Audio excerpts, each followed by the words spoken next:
where the bombing had taken place.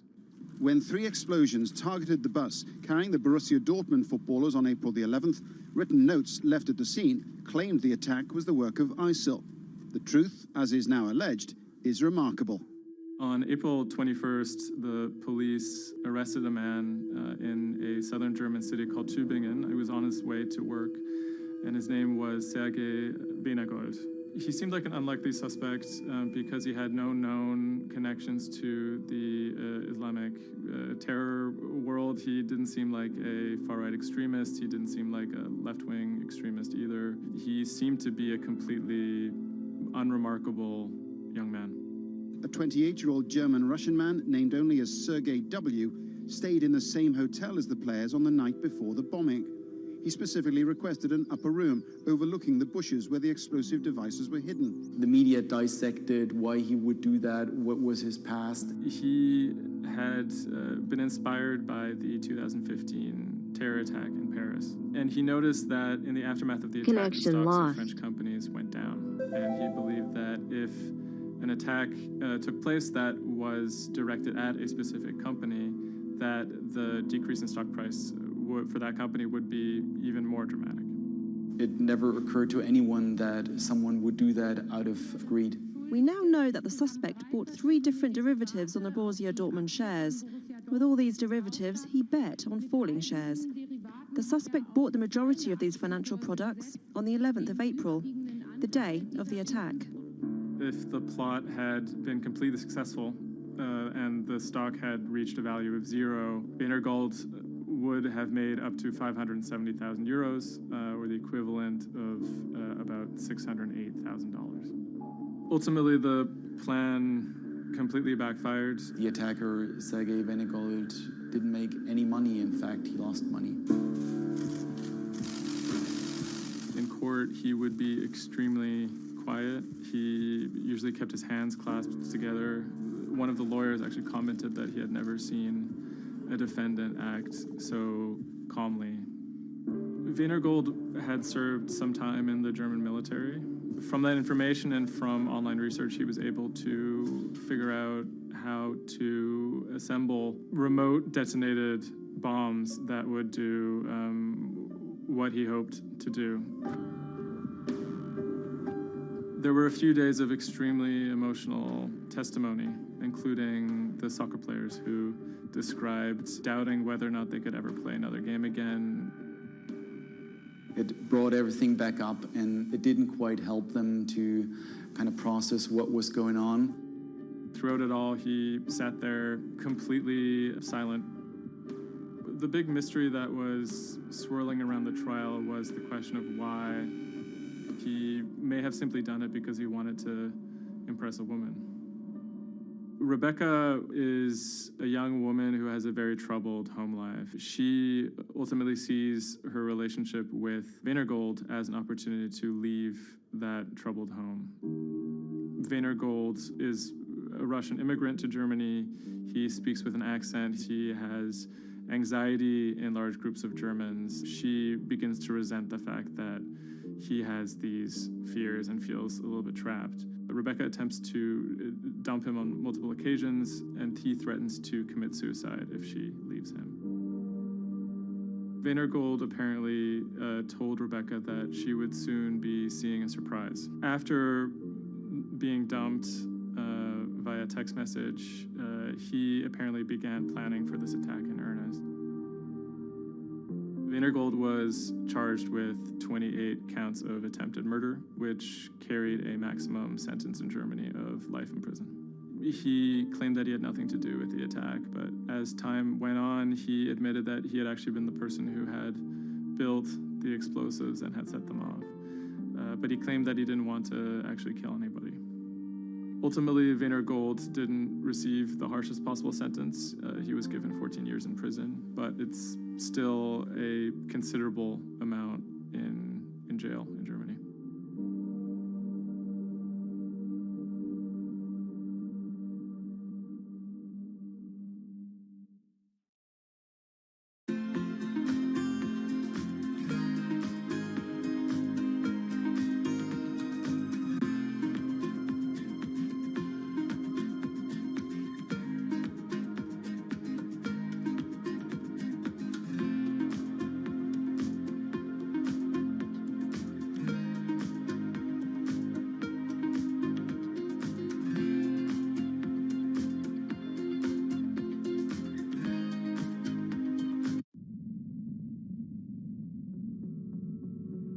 The threat of an asteroid hitting Earth is very real. If it's big enough, it's also very final. These are very, very infrequent events.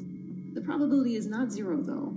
A blinding flash of light streaking across the sky. About 100 tons of space rock falls on Earth every day. Most of it is so small it burns up in our atmosphere or lands unnoticed away from major populations. No human in the past 1,000 years is known to have been killed by a meteorite, and according to NASA, no large object is likely to strike the Earth any time in the next several hundred years.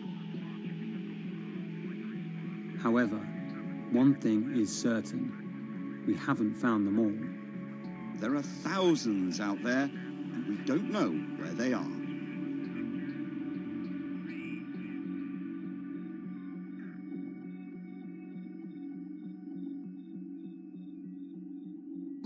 There are a lot of asteroids in our solar system. They number in the billions. Scientists all over the world are working toward detecting and deflecting the most catastrophic of natural disasters. The race is on to find as many of these objects as we can. We have a way of calculating whether or not an asteroid is potentially dangerous or not. I mean, I think it's something worth investing in. It's our existence at stake, right?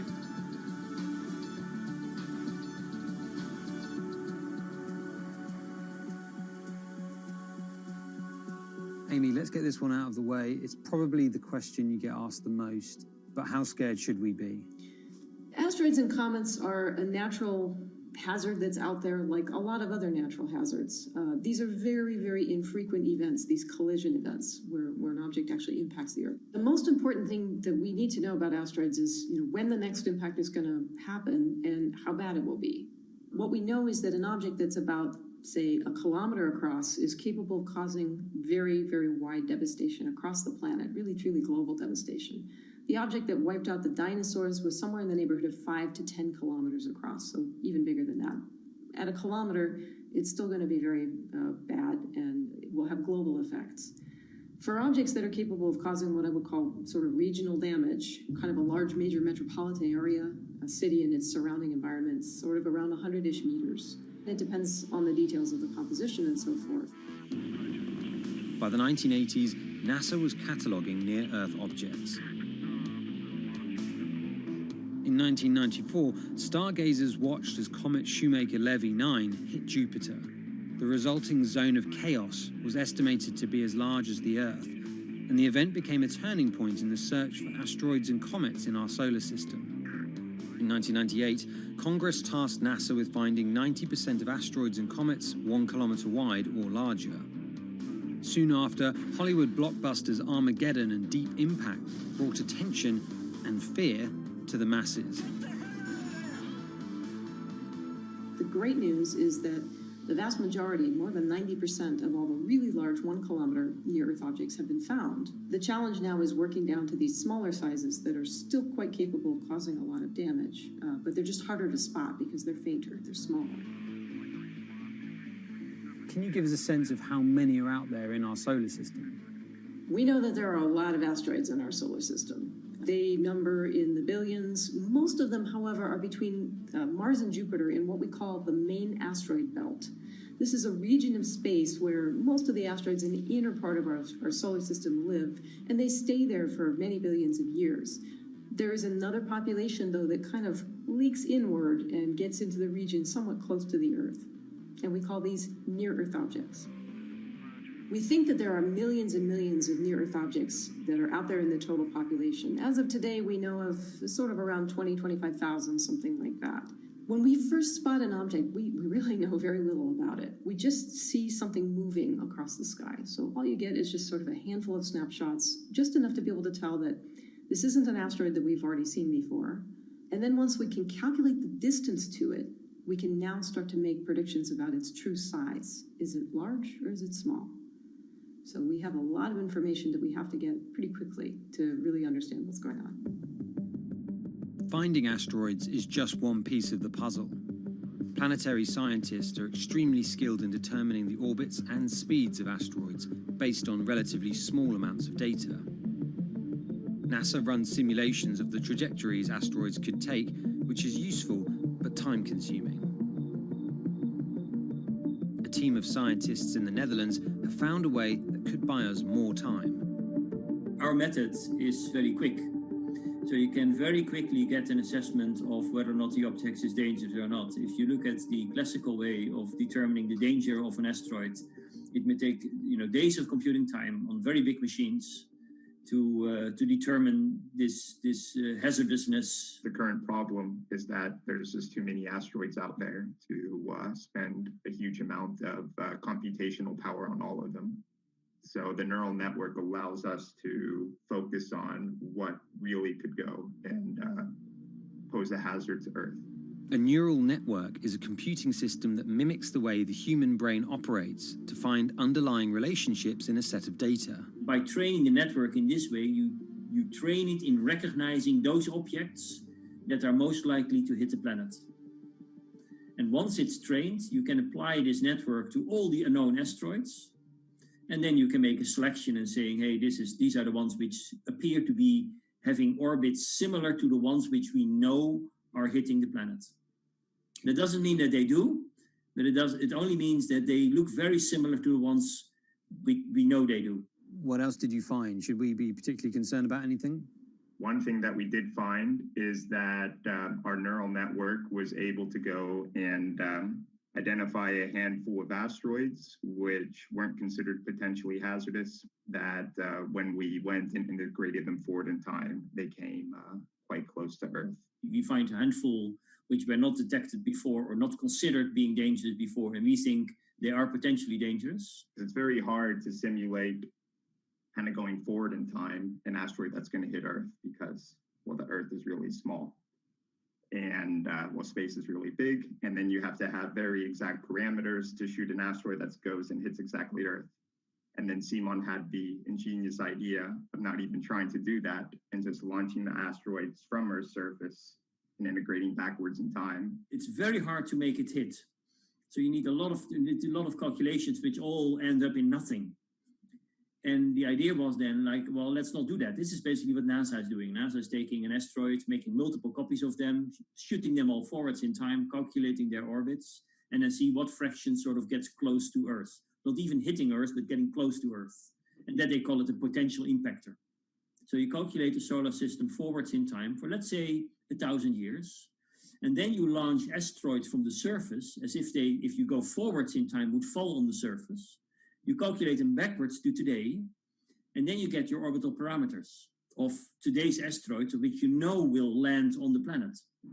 And those you can use as known impactors and compare with all the other asteroids in the solar system. Can simulations and AI, can those things fill in the gaps where perhaps telescopes and other imaging tools can't? Absolutely. Since the observations get more complex, the physics gets more complex. And if the physics get more complex, the mathematics becomes more complex. And at some point, you can't solve your problems analytically anymore.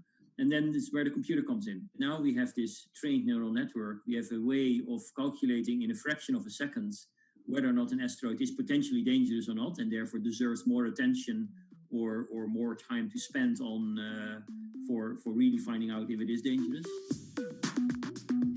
When it comes to hunting asteroids, time is critical. What we can do about a potentially hazardous object depends a great deal on what we know about it and how much time we have before the encounter. We'd really like to find them when they're decades away, because the more time you have, the more options you have, and the less energy it takes to move an object aside. It also means we might not have to resort to launching a nuclear warhead at an asteroid. Until recently, pretty much our only choice. That's an option of last resort, in my opinion, yes. We have lots of options available. You can just simply bump into the object and just nudge it out of the way. That's one possibility, and that's kind of, in a way, sort of the simplest thing to think about, just nudging it off its path a little bit with, a massive object, a spacecraft, let's say. It's kind of like bowling, if you will.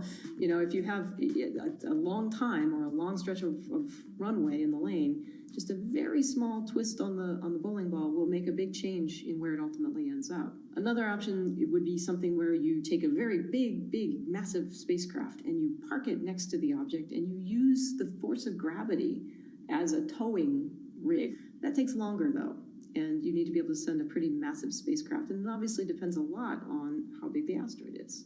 Other options start to get more and more complicated, and they range from painting one side of the object a white color and painting the other side dark, and then letting the pressure of light sort of perturb its orbit.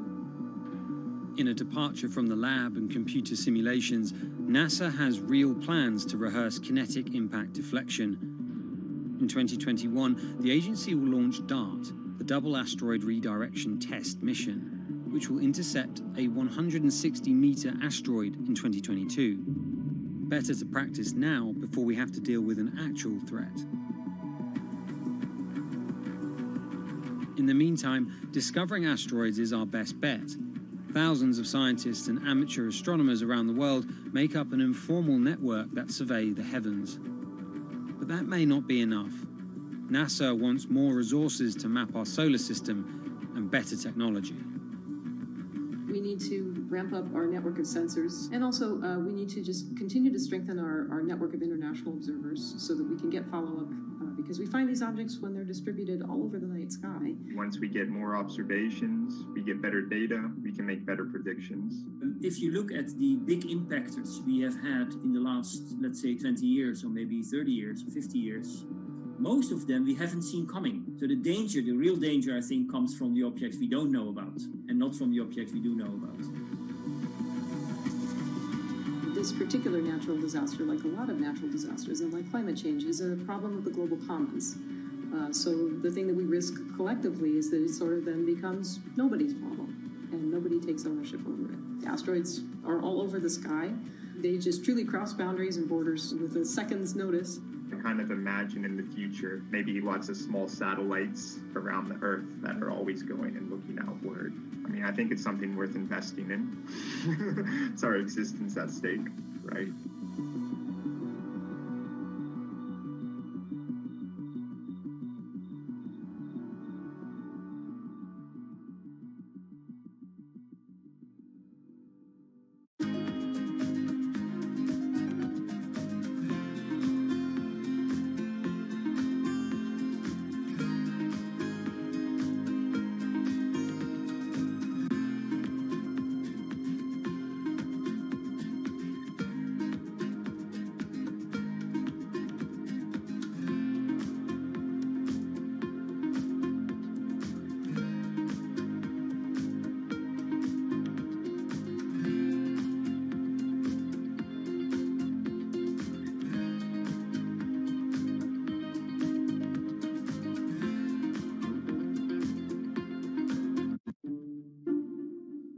The pandemic has affected everyone in different ways. Some pass the time by baking. Homemade sourdough bread. Do I need to say more? Some chose to binge watch Netflix. It's your game. Or maybe you started a garden oasis in your backyard. Next, I'm going to put my lettuces in. But for millions of others, I'm going to be posting stocks that will boom. They wanted to uproot the financial industry. Let's just lock it on up and take $15,000. Here's a stock that can change your life. I see a stock going up and I buy it, and I just watch it until it stops going up, and then I sell it. I have gained over $3 million. I want some free money.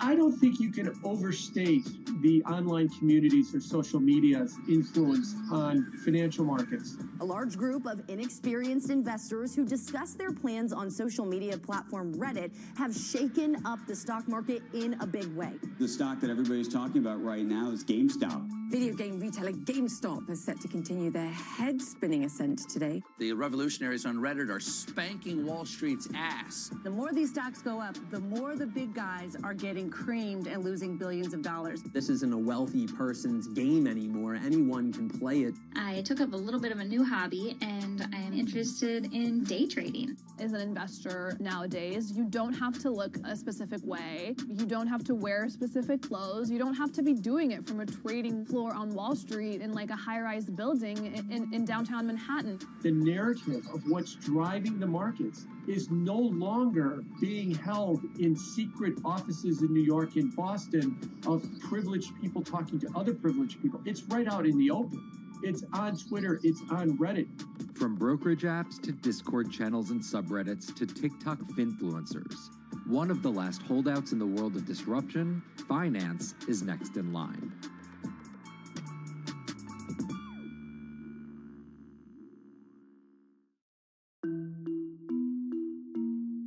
Investing should be as ubiquitous as shopping online.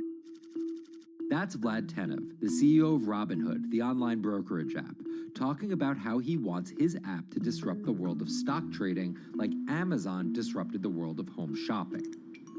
And I think that speaks to exactly the mission that a platform like Robinhood has, which is to democratize investing. Robinhood was started in 2013 by Vlad Tenev and Baiju Bhatt in, where else, Silicon Valley, as an alternative to the big brokerages, but with one big difference. As they were building the social network around finances for people, they realized that there was a gap in the market and that free trading could become something that they could bring to the markets, they could disrupt the industry.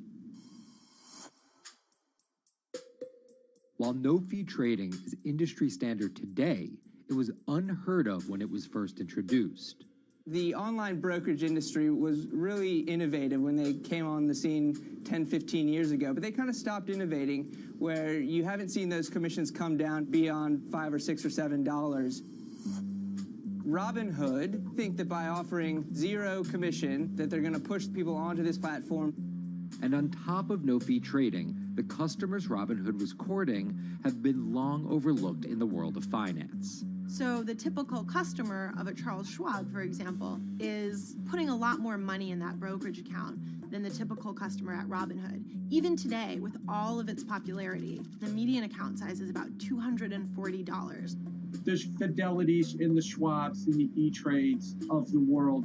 They look down their nose at those kind of accounts. I don't want a $1,000 account. They're just a headache. I want a $100,000 account. And this is key here, right? Because the thing about Robinhood that's different than every other single brokerage platform is how easy it is to use. The design of the Robinhood app really has in mind a user who might be coming at this absolutely cold. The fonts are very well sized, the shapes, the colors, all of that is something that the founders of Robinhood paid really close attention to. And by creating an interface that catered to a newer investor, they were able to gather a pretty healthy group of customers. And by 2019, they had about 10 million customers. Those 10 million customers were a huge success story for Robinhood, but no one could have predicted its explosion after the arrival of COVID-19. Remain indoors to the greatest extent, and 100% of the non-essential workforce must stay home.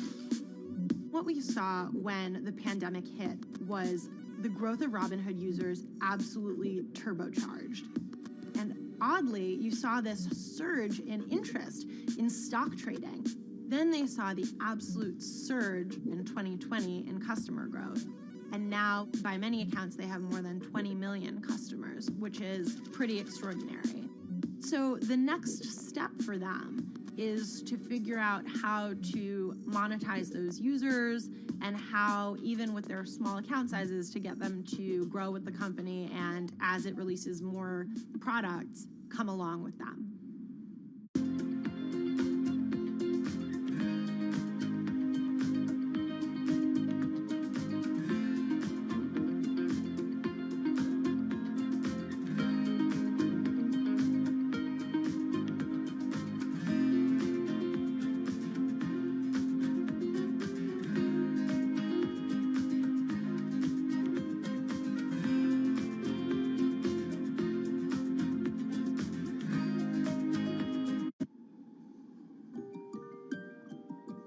Robinhood would become one of the COVID economy's breakout successes, Robinhood traders, as they're called, became the shorthand explanation for the frenzy of often speculative retail investing after the pandemic lockdowns.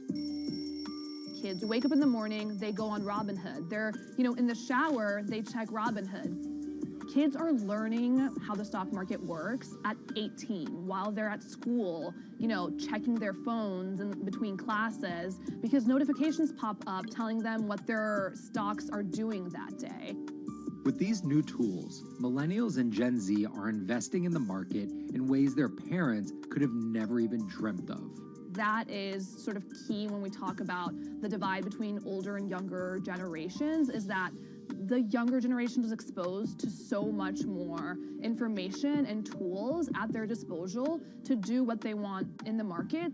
The older generations, you never had the technology or the cost structure that you could play the markets like you can today. So you were stuck with giving your money to a professional investor and paying them a fee to do it.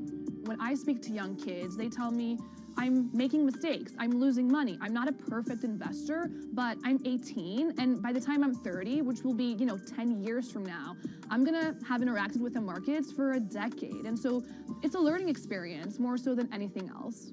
And you can look at it and you can say, wow, that's risk-taking, that's dumb, but if you could possibly shave 10, 20 years off your working life versus adding 5 years, I don't think you can fault people for that. But Robinhood is only part of the puzzle. Sure, you can trade on it, but without research, information, and data, you're just blindly throwing darts at different stocks and hoping to strike it rich. Wall Street forever has always run on what we now call narratives or memes. People telling rumors to each other have been around for 100 years. On Wall Street, information is its own currency. Historically, either you had it or you didn't, and the people who had it had a huge advantage. In the past, those narratives and memes didn't have a network effect. It would be one person telling another person over the phone. In fact, when I broke into this business in the 80s, a lot of people used to complain that they weren't on the call list to get those ideas. Social media changed all of that. Fast forward to 2021, that's being done on the internet now. And that's being done on Discord and Twitter and StockTwits and Reddit. And the impact is very similar, but orders and orders of magnitude larger. As social media has played a bigger part in our lives, it's also played a bigger and kind of more important role in how people find investing ideas online and on these platforms. How do those ideas spread? On TikTok. Yes, that TikTok. Soon may the weatherman come to bring us sugar and tea and rum. People aren't just going to it for sea shanty videos. The personal finance hashtag on TikTok has garnered 3.5 billion views from its 1 billion monthly active users. By comparison, videos found under the cooking and health tips hashtag have 2.6 and 2.1 billion views respectively. The trajectory of Robinhood and TikTok were literally on par. What happened in the stock market this week? So the word of the week is expectations. Absolutely essential that you guys understand the risks of shorting. And Kayla Kilbride and Kyla Scanlon are two of those financial influencer TikTokers, also known as finfluencers. I think people still care about fashion, they care about culture, but it's also like there's this big behemoth thing called the stock market that we really don't know a whole lot about, and it's gatekept behind the industry. And so people want to unpack that. And so my audience is, a lot of them are younger investors who are looking to hone their skills. Tech and write-up. Kyla and Kayla are two of the more, let's say, professional TikTok influencers. The Tesla ARK Bitcoin Biotech Risk Cluster. I've been trading since high school, and it was a really interesting way for me to fill out my decision-making frameworks and to think about thinking. And I think that the more that we can have people thinking about finance, the better that we're going to progress as a society. I think it's a huge gap in our educational system. If you're going to buy an option for a stock you think is going to go up, it's a call. So think of it like this. I made the options video where I was like, options are just like shopping. Rumor has it that this pallet's about to go up in price. So if I come in tomorrow, can I still buy it at said price? And a ton of women just attacked that video and were like, you explain things so much better than my boyfriend or my professor, or like I could sit and listen to you all day. And I was like, this is what I was looking for. But TikTok's algorithm does not reward calm and measured videos about responsible investing. It rewards this. Watch this video for 30 seconds and you'll be rich for the rest of your life. I try not to say the A word, the ALGO word, because TikTok listens to us. The algorithm does impact how you feel. You know, you do notice which videos do better versus which videos do worse. How do you catch someone's attention in less than 60 seconds? And how do you make it something that they're like, I need this in my life? Nearly impossible to do that in 60 seconds. But the people who perfect it are the people that you're going to watch and going to stick around. And where people are sticking around? Reddit. And its nearly countless subreddits about finance. And by far the biggest one of those is Wall Street Bets. There's a lot of social media platforms out there, but Reddit is like the social media platform for finance. Places like Wall Street Bets is where it all goes down. Started in January 2012, it wasn't long before Wall Street Bets adopted a 4chan-like etiquette, leading to their tagline, like 4chan found a Bloomberg terminal. We had all these unexplained stock moves, and we would be grasping for why stock XYZ jumped 20% in a day. And you would look at Wall Street Bets, and you would see people there talking about buying options in that stock, and it sort of, squared the circle, so to speak, and started making sense. And it was at that point that it was like, wow, we have to start paying attention to this. Some people on the platform really spend tons of time, and others are just looking for entertainment and to have a little bit of fun, effectively gambling or looking for an outlet, trying to make a little bit of money. Then on top of all of that, there were stimulus checks. Now, clearly this money is going to people who need to use that to eat, to live, but there's a lot of people who use this money to invest in the stock market. And it's not just stock tips. People quote-unquote YOLO their entire life savings or stimulus checks on a single stock. They post what is called gain and loss porn, screen-grabbing staggering hits and misses on stocks for the entire community to see. I'm about to lose everything. And while some of the people on Wall Street Bets are novice investors, the community contains multitudes. In one respect, what it did show us among these network groups is they are very sophisticated. They're not a bunch of ignorant people talking to other ignorant people. And this is where the pieces of the puzzle all come together to wreak havoc on Wall Street for a solid week in early 2021. It's pretty clear that the combination of more people having retail brokerage accounts and trading apps and more people being stuck at home looking for some kind of entertainment and some kind of community online came together in this very singular way. What came together is GameStop. Let's go back to the beginnings of what happened with GameStop a couple of years ago. On the boards like Reddit and StockTwits, a lot of people were talking about GameStop as being attractive value. Some of them are even, Wall Street alums who left the industry and now still have access to tools that they can use to improve their financial well-being and make very good decisions. And I think Roaring Kitty is a perfect example of that. GameStop is one of the most compelling asymmetric opportunities in the market today. Really, I don't understand how you could disagree with that. At the same time that this crowd was talking it up, the hedge fund institutional crowd didn't like this stock at all, and it had the largest short interest of any stock in the New York Stock Exchange going into late 2020. Short selling is a bet that a stock price will fall, and it's a fairly simple concept. An investor borrows a stock and then sells it. The investor is betting on buying the stock back later for a lower price before returning it to the original owner, pocketing the price difference. What a short seller would tell you is that they almost act as a policeman in financial markets, or they're at least looking for companies that aren't what they say they are. And that can range anywhere from an outright fraud that some short sellers try to expose to just a company that's not worth as much as investors think it is. The problem is, if the stock price rises, the short seller has to come up with the money to buy the stock back. And the more it rises, the more it costs. And that's what's called a short squeeze. And the hedge fund Melvin Capital was on the wrong end of that squeeze. Melvin Capital lost over 50% of its money in the month of January alone. just from being caught in the short squeeze of the stock. This is where the disruption comes in. One of the most wild stories you're ever going to see. GameStop shares absolutely going nuts. In less than a year, the company's stock has jumped from less than $3 a share to almost $350. Cheers, everybody! Roaring Kitty has turned $50,000 or so investment into some $14 million. Whoa! Investors all over social media use the free trading app Robinhood to wreak havoc on Wall Street. They're actually piling on into some of these stocks to really hurt the professional short sellers. And they all used Reddit, Twitter, TikTok, and Discord to tell one another to keep buying and, quote, hold the line and not sell GameStop. People are getting cheerleaded for jumping in, buying at the highs. They're saying, keep going. And it was working too, until Thursday morning, the trading app Robinhood sent out this tweet.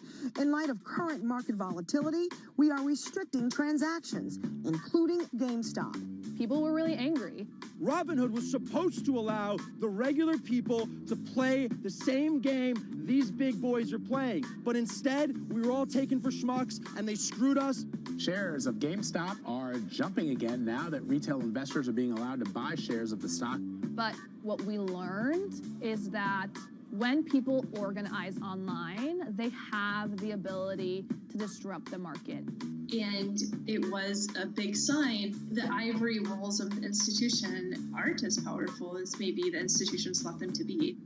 I don't know if pumping up GameStop was the best use of billions of dollars, but I think that as a signal to society, it was pretty interesting and powerful. the GameStop saga was so impactful that both Vlad Tenev and Roaring Kitty were called in to testify before Congress to clarify each of their roles in the saga. One thing that's emerged from the congressional hearings is that they're interested in how retail brokerages make money and whether they're keeping the best interests of their customers in mind, but it's pretty fuzzy as far as what they would actually do as a result.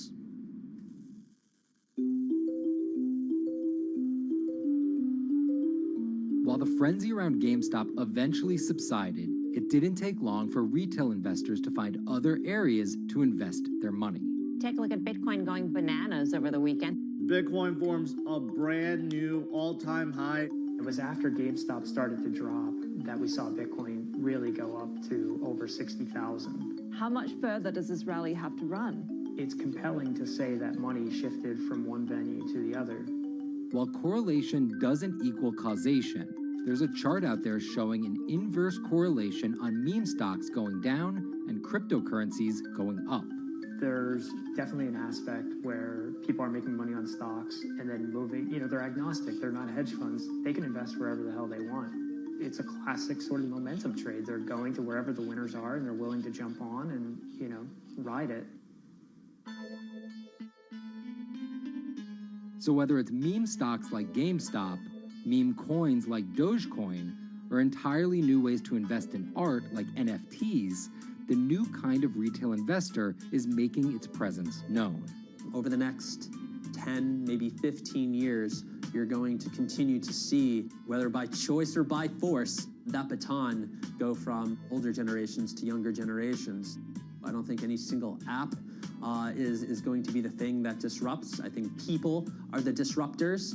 How people get ideas about what to invest in has become increasingly entwined with social media. And as social media companies govern more and more of our lives, the fact that now they're tied in more intimately to people's wallets is something that we might want to understand better. Usually what disruption, I think, means is technology comes in, whether it's blogs to the newspapers or online retailing to brick and mortar. They come in and they're in the same business, but they just do it in such a gigantic cost savings that it causes everybody to switch. Well, that's the risk that happens here, is that it's so much cheaper to just manage your own money. We're not there yet, but costs and conveniences are moving in that direction. So I'd say, Wall Street, you haven't been disrupted yet, but you could be in the coming years, and that the final chapter on this story hasn't been written.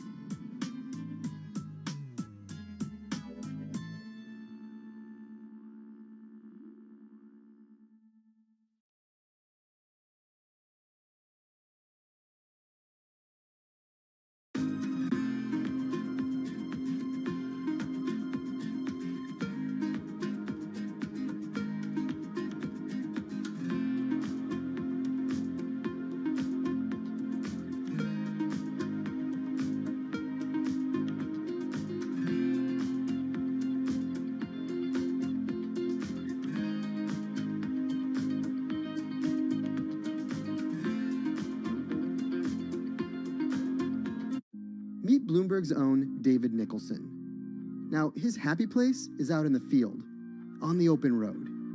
But like the rest of the world lately, he's been working from home a lot more than he's used to. COVID-19 has prompted a massive urban exodus as professionals of every ilk yearn for more space to live and work. As a result, rural areas have exploded, and they're poised to experience a resurgence as more and more families pack up and leave the big city to try out life in the burbs. But there's one problem with that. Not all internet speeds are created equal. Anyone who might need to upload or download large files for a living may not want to pack up and move to that cabin in the woods just yet. Now, David's house isn't a cabin, but it is in the woods, and inexplicably, his internet is workable. My internet is okay. I pay a lot for it. It's around $140 a month. The download speed's great, and the upload speed is terrible, which is really bad for my work because I have to upload these massive files. But I'm definitely one of the more lucky ones in this community. Just a few miles down the road, my buddy has awful internet. It's usually under 2 down and under 0.2 up, so it's often unusable. Some days it's around 1, and other times it'll drop down to about 0.2, 0.3. I just want to be able to have internet at my house without having to go outside the normal ways of acquiring internet. It's really frustrating. We're literally a few miles away from downtown, and it just cuts off. This is a problem, and the solutions are not there yet, because getting high-speed internet in rural areas en masse is something our providers may simply not be ready for.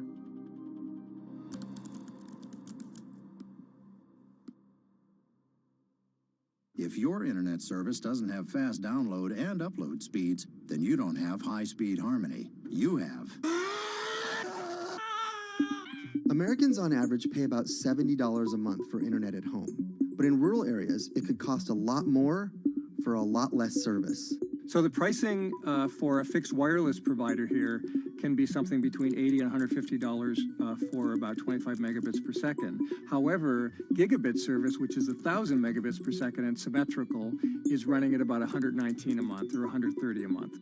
That's John Paul. He co-owns Spiral Fiber, an internet service provider here in Nevada County, California. And for the past 10 years, he's been trying to bring an affordable fiber optic network to town. It all started when he applied to be part of the pilot program for Google's fiber service. Across the country, civic boosters have been going to extremes, chanting, singing, Google in the morning, and marching, trying to get the search engine giant to look at their town. The internet these days is crucial to be in the world, to be a part of the world, and to be connected to your community. Google ultimately went with Kansas City, Missouri, which left Paul on a mission to get funding to lay out fiber optic networks for gigabit service. Over the next several years, he would attend conferences and pitch venture capitalists and apply for grants to make his vision come to life. One of the biggest roadblocks to building infrastructure for the internet here in the United States are the existing large providers. They have their land staked out. They would prefer that nobody come in and compete against them. In 2013, we applied for a grant. We went down and met with the commissioners at the California Public Utilities Commission. It was an arduous process to get funded, but we finally did against all odds. We got a $16 million grant, and then we went out to seek venture capital. Then, in March of 2020, the pandemic hit the world. Everybody got locked down, and everybody came home, and everybody started using the internet. And I remember seeing on one of the local fixed wireless providers' websites, they've said, hey, we know you're all staying home, but please don't use too much video, and please don't use too much bandwidth. And I thought, that doesn't work. The U.S. connectivity gap is far greater compared to countries that are considered its peers economically. Some developing nations actually have better internet than rural America, like in Kenya, which has a state-of-the-art fiber optic network fed in from their coastline. The American connectivity gap does largely affect rural areas that are either outside of service coverage or simply prohibitively expensive. This is Rebecca. She and her family moved to Nevada County just a couple miles down the road from David. They took for granted that high-speed internet would just exist in the area, and it's not something they even bothered to check on before buying their house. Turns out, all they got was dial-up.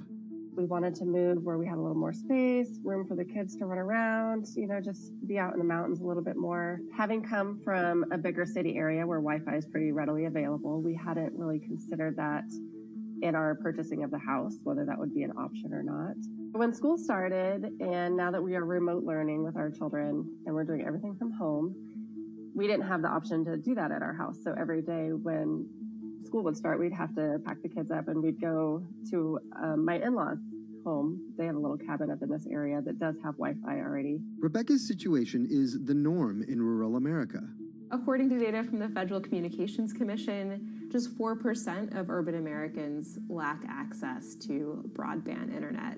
That's compared to almost 40% of people who live in rural areas. While that was the case, there were also racial and socioeconomic divides in terms of who had that access. In addition to that geographic difference, low-income African-American students, Latino students, and first-generation college students were more likely than others to have only one device at home that's shared among multiple siblings and or lack access to that actual connection.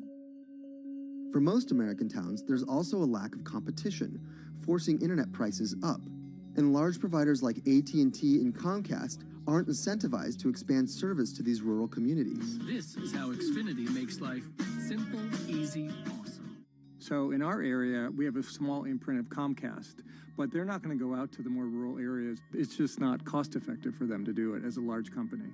In order to lay fiber cable, you're actually physically digging trenches into the ground. And for internet service providers, they're primarily focused on maximizing their profits. And so the fewer customers you have, in any square mile and the more fiber you have to lay, that's just kind of harder to pencil out from a purely economic standpoint. AT&T released a statement on the matter, expressing the need and desire for government assistance to fund fiber optic expansion to areas deemed unprofitable. Comcast released a similar statement encouraging more public-private collaboration on this effort. Federal agencies do offer grants to help communities build broadband networks, but many have argued that there's not enough flexibility on how to use these funds. The COVID-19 relief package passed by Congress in March and signed by President Donald Trump awarded $43.3 million to 51 projects on the East Coast alone.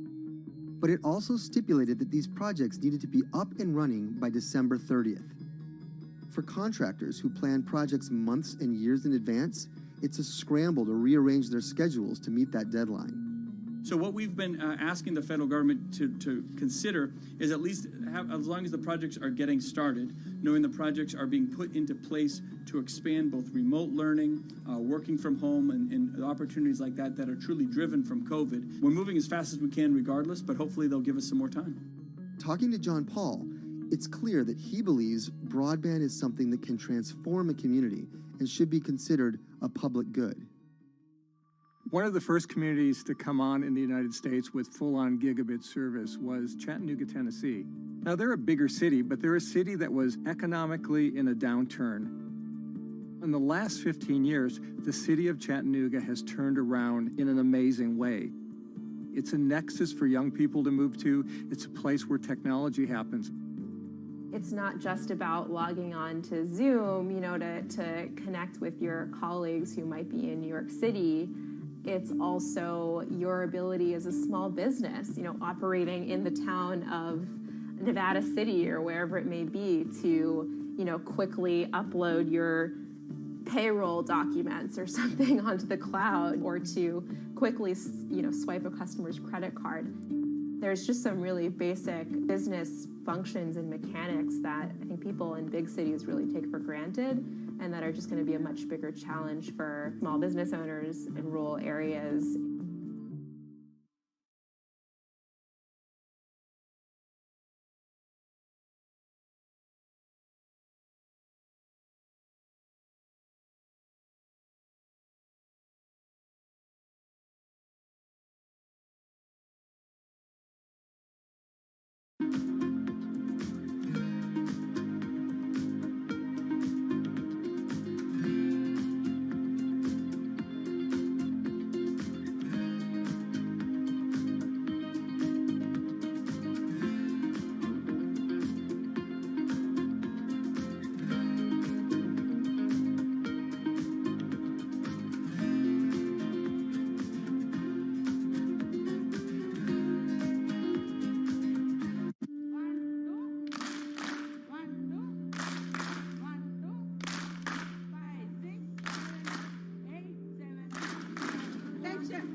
Historically, the marginalized people, you call them as untouchables or Dalits, they have been kept away from the center of the knowledge.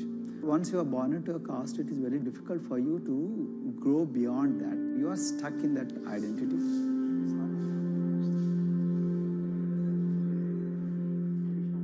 Education is the best way of liberating them. So that's how I chose to work in education sector. The kind of education that we are giving to the marginalized people is going to change not just the fate of these communities in Telangana, but it is going to be the source of inspiration, source of hope for all the marginalized in this country.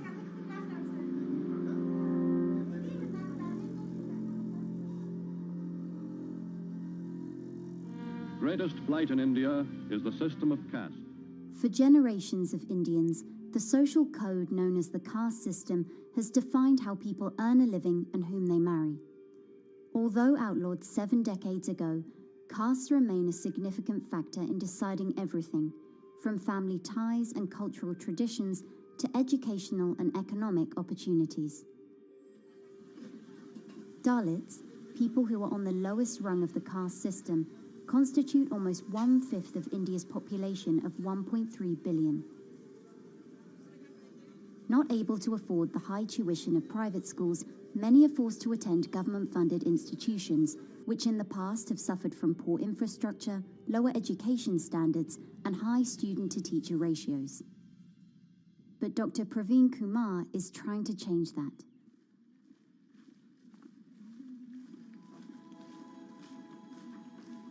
I am currently working as head of Telangana Social Welfare Residential Schools.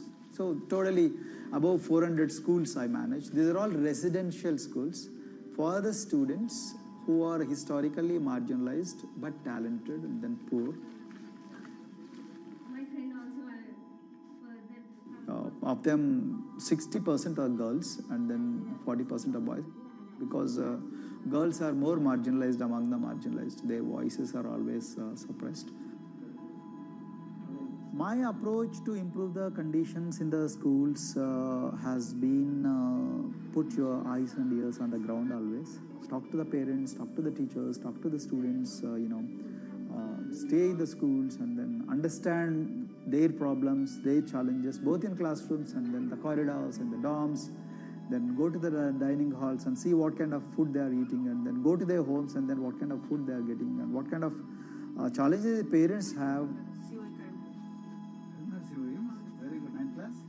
One of the important changes that I brought in after I took over was to complete the transformation of mother tongue to English medium, because English medium, as I said, English is the language of emancipation. And language that connects you to the whole body of knowledge in the world. So we had to train a lot of teachers. refer to the dictionary also, okay, and find out the new meanings, as well as you're going to describe about.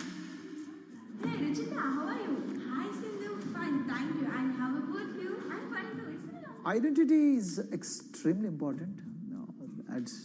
There is a scientific evidence to prove that your sense of identity is extremely crucial to your growth as a successful human being in your life.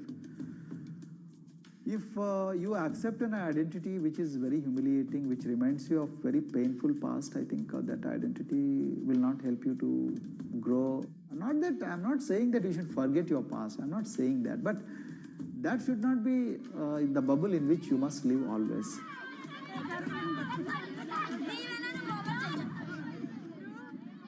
Sweros is an alternative identity. S stands for state, W stands for welfare, Aero, SW and then Aero is Swero. So the idea is your dreams have to be skybound.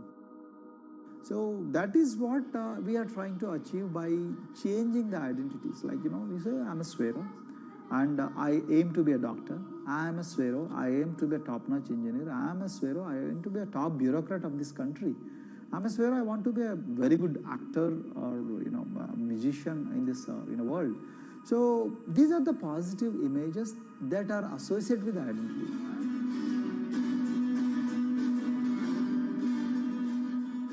Just to give an example to you, in 2012, in our institution, we used to produce about 6 doctors per year. But because of our, this self-liberating ideology of Sveroism, we have, this year, we have produced about 189 doctors. This is phenomenal for any poorest of the poor people. You know how difficult it is to get into a medical colleges in this country. So, but today, because of this ideology, the students have been able to achieve this, feat.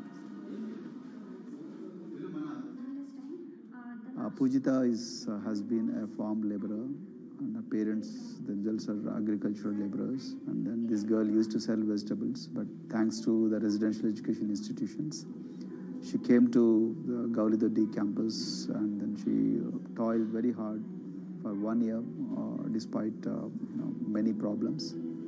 And today, I'm so happy to share with you that she has joined one of the prestigious medical colleges in the state of Telangana, Usmania Medical College, and then in future, she hopes to be a gynecologist. So this is the journey our children are hoping for. Similarly, the Mount Everest expedition. At Mount Everest expedition, we are very fortunate enough to place the youngest ever female in the history of this world on the peak of Mount Everest. How did this happen? It's all because of an ideology that helps you to liberate yourself.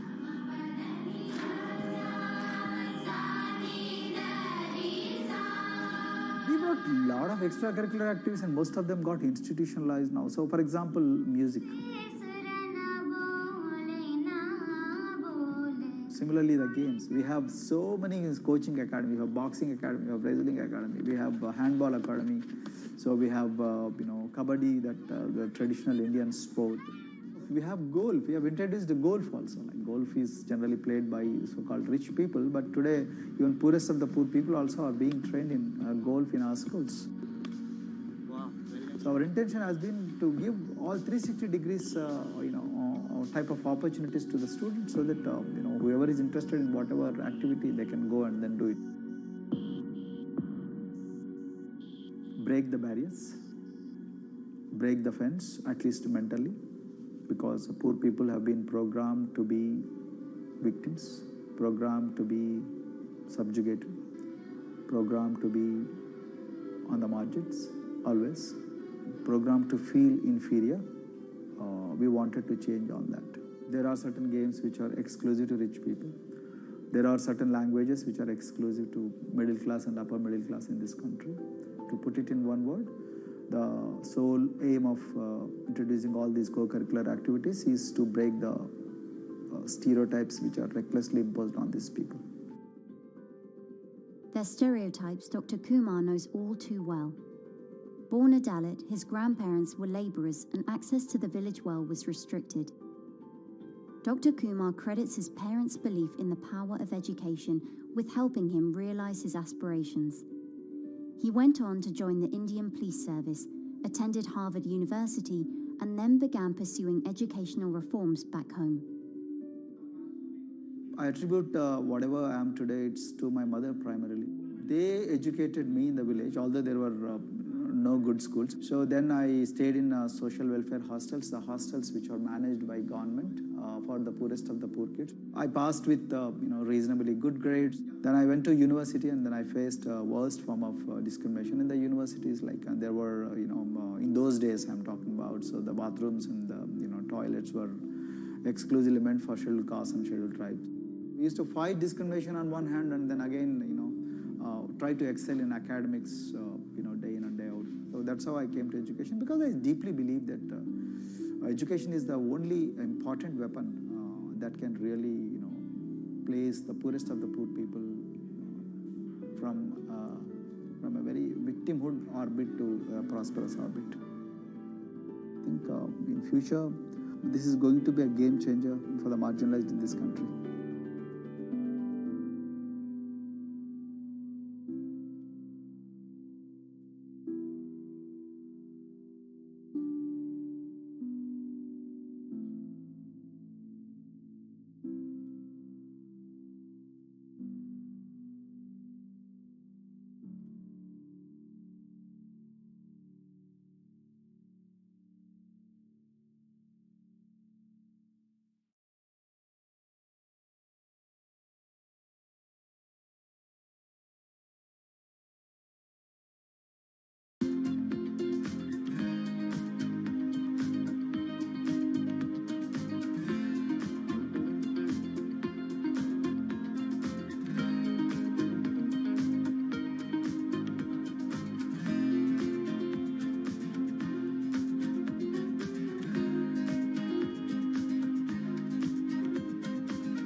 If you look at a thermal image of a city and then compare that to a map of vegetation, you'll find that where there's greenery, the temperature is lower.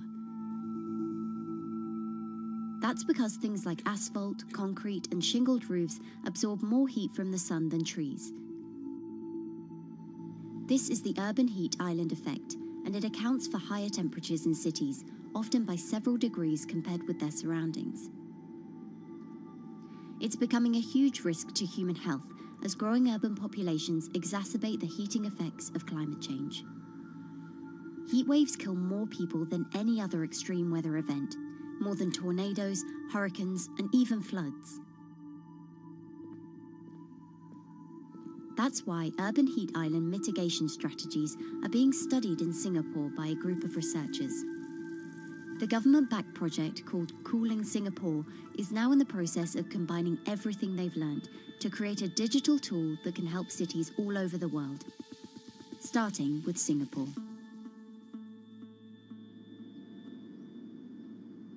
In Singapore, close to the equator, temperatures regularly rise above 32 degrees Celsius or 90 degrees Fahrenheit. And the city structures only make it worse. And that is also the case for Singapore, which is basically a concrete jungle, more urbanized, more developed city. And even in Singapore, what you have is a situation whereby there's a temperature difference of 7 degrees Celsius between the more urbanized and the more rural areas. The government has taken drastic steps to keep temperatures down. This is Gardens by the Bay, an award-winning park, and inside this greenhouse is a pleasant 24 degrees. That's because the dome, along with 24 nearby towers full of thousands of people, is chilled by what's probably the world's largest underground district cooling system.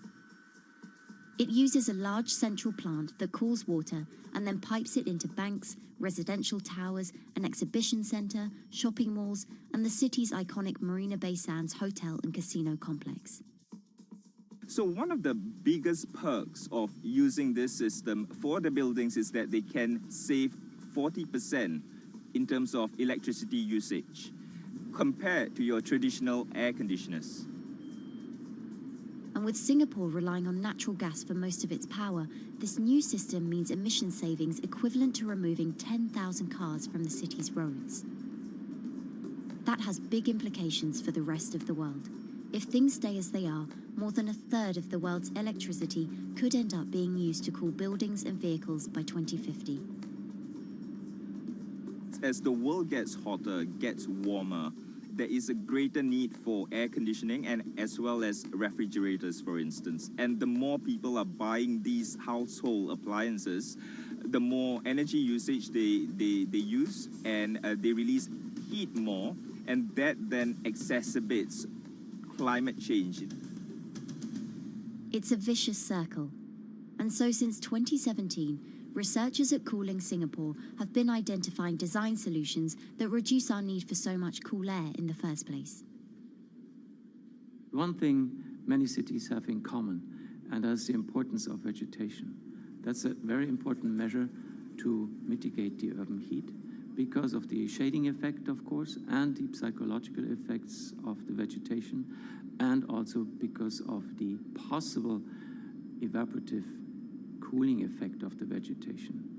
Vegetation can be, of course, on the ground floor in form of trees and shrubs, and you can walk under them. This is the so-called canopy layer that the vegetation forms above us. But vegetation can also go up the facades of buildings, and it can go to the roof of the buildings. Luckily, Singapore has been striving for the garden city feel for quite some time. It was a vision initially introduced by then Prime Minister Lee Kuan Yew in 1967 to make life more pleasant for people. And today, Singapore is one of the world's greenest cities in terms of urban vegetation. Kampung Admiralty, a community centre that contains health facilities and social spaces, now provides more green space than the plot of land it was originally built on. It's topped by a roofscape of staggered terraces covered in local plants, which functions as a community park, and a village green in the centre that contains farm plots for residents to tend to. Park Royal on Pickering was designed as a hotel in a garden that doubled the green-growing potential of its site. There's now 15,000 metres of sky gardens, reflecting pools, waterfalls, planted terraces and green walls. And the government has big plans as well.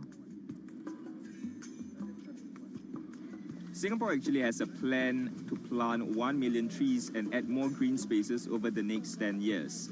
It is actually a mix of wanting to reduce the urban heat island effect, but on the other hand is also to get the people to be more connected to nature.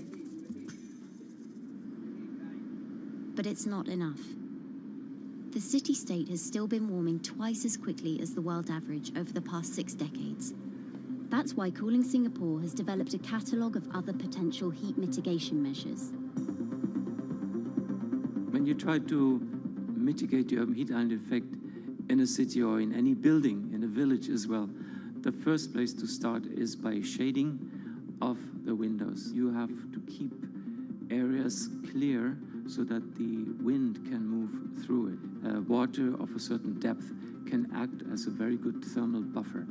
If you have to construct heavy buildings such as high-rises, at least you can make the surface, the facade, less heavy, and you can protect it from direct sun penetration. We have to make sure that no combustion engines will be in the city in the middle, in the medium to long-term range.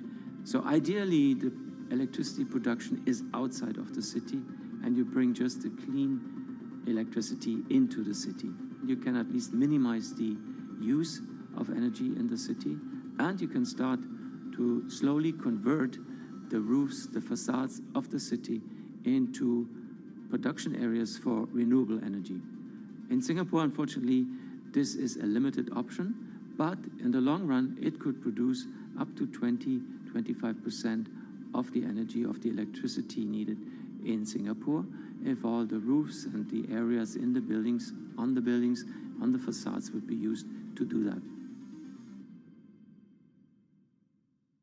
With so many different ideas, Cooling Singapore is also designing a virtual model of the city to test them out.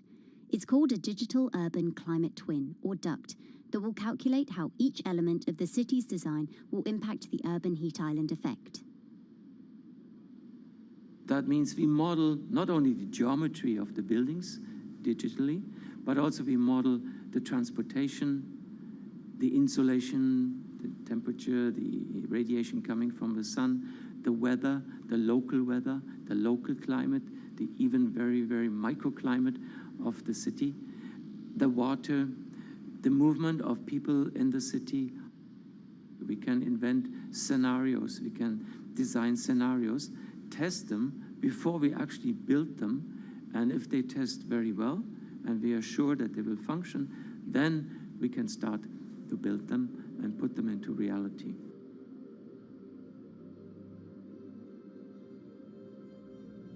Singapore will be using this new tool to figure out which actions it should take next.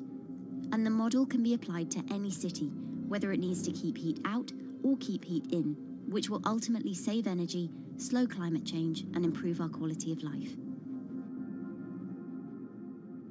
So this is something that Singapore will be able to export, maybe even together with its city development systems that it already has. Singapore is one of the very few cities in the world that really combine this scientific approach with a very well-established urban redesign and urban design approach. Through its agencies and the combination of its agencies, it has achieved a lot in the past.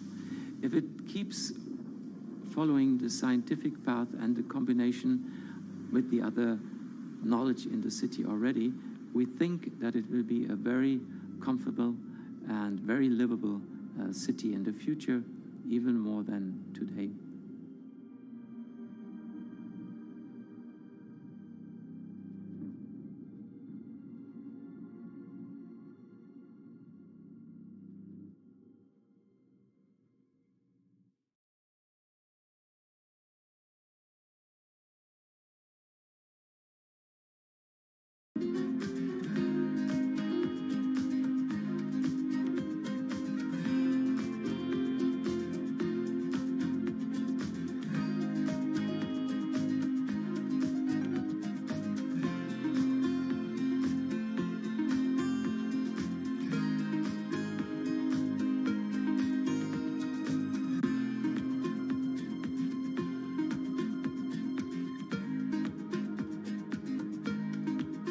Times are tough. Jobs are scarce. It's risky to be outside and around others. Seems like there's very few ways to make extra money during a pandemic. So I guess I'll just hunker down and binge social media until this all blows over. Wait, don't these people make money? How do these people make money?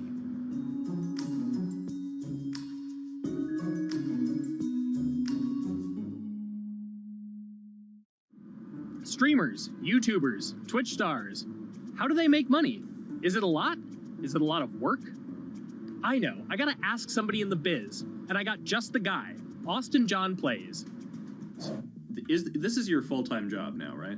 As of November of last year, yes. This was always just kind of like a side thing. Like, any money that I made from doing my videos and whatever else, I never touched that because I didn't really think of that as being like real money. And then it started coming in more and more. And then it was like I hit my first day that I broke $1,000 and I was like, this is actually going to be money. How did the YouTube channel come to be? When the game Pokemon Sun and Moon came out for the 3DS, there was like things that I learned about the game, and then I wanted to just share that information with people. And at the time, I didn't have any way to capture a screen or anything, so I found like generic footage and I kind of put it all together with so much editing. And that video got 6 views. And then 2 days later, I made another one, and that one got 12 views. And then I just started pumping out more and more content, and people were like, this guy knows what he's talking about. It really just started building on top of itself, and then it was like, my channel really focuses on tips and tricks. So I play a straight 18 hours, and I'll finish the game or get to about the 40-hour mark, and then I'll make my first video. While I'm going through, I have a giant notepad and just scribbles everywhere, and I make these notes of like the things that stumped me, so I know the things that may stump other people. What do you need to think about if you're building your YouTube channel? 1, you need to do something that you're passionate about. Not that you like, not that you think you're gonna make money on, something you're passionate about. The other thing is something that other people are passionate about. It holds a special place to them. And third is, it needs to be something that people are gonna seek out information on. In order to enter into the marketplace, you either need to be better than everyone else, you either need to be faster than everyone else, or you need to be more accessible than everyone else. And you can't be more accessible because it's already on the platform. Granted, if you understand how the algorithm works, which is very similar to Google Analytics, then yeah, you can have a little bit of a head start. But if you're not doing it faster, and if you're not doing it better than everyone else, then why should anyone watch your channel? So my income as a YouTuber kind of breaks down to 3 different ways. 1, which is the bulk of it, which is ad revenue. Whenever you go and you watch a video and then there's an ad and then you wait 5 seconds and you hit the bottom right corner and then you go on to the next video, or a non-skippable ad, or the video starts immediately, you get the little banner ads at the bottom, or if you scroll down from the video, the first thing that shows there is an ad. Those are the 4 different types of ads that can appear on every single YouTube video. And all of them pay a certain amount. It varies on lots of things, like the country of the person who posts it, the country of the person who watches it, the time of year, where you are in the quarter, if there's anything going on with a reduction in ad revenue. Like, great example, COVID-19, companies weren't spending as much on advertising. So because of that, CPM went down. CPM stands for click per thousand. I'm using the Roman numeral for 1,000. And that means that for every 1,000 views, you get a certain amount of money. Now, on low ads, when I first started off, my CPM was 30 cents. So every 1,000 views, I made 30 cents. But then once I signed with an MCN and I started making more quality content and more engaging content, some of my better videos and certain times of the year, I can see CPMs as high as $12 to $14. And there's a big fluctuation between, you know, if I post a video when there's no ads being spent, like January and February, that's the reason a lot of your favorite YouTubers and also TV shows don't post new videos in that time of year because ad rates are down. Why are they going to make content then? Instead, you're recording and you're bulking up for when ad revenue is higher. The second way that a YouTuber makes income is support, crowdfunding, things like that. When I first started off, Patreon was really the only option, but then they started rolling out supporters and members for YouTube channels. So whenever I have a live stream, you can click a button and then you can become a member, and then you get special icons next to your name. I believe they're called badges, or on any video, you can hit the join button, and that helps support the channel. And then the third aspect of that would be merch. And for me, my merch has been somewhat basic. In fact, I'm wearing one of my t-shirts from last year right now. You have to endure the times that your first video gets 6 views, that you posted on Reddit and they say, shut up, and then an auto mod bans you.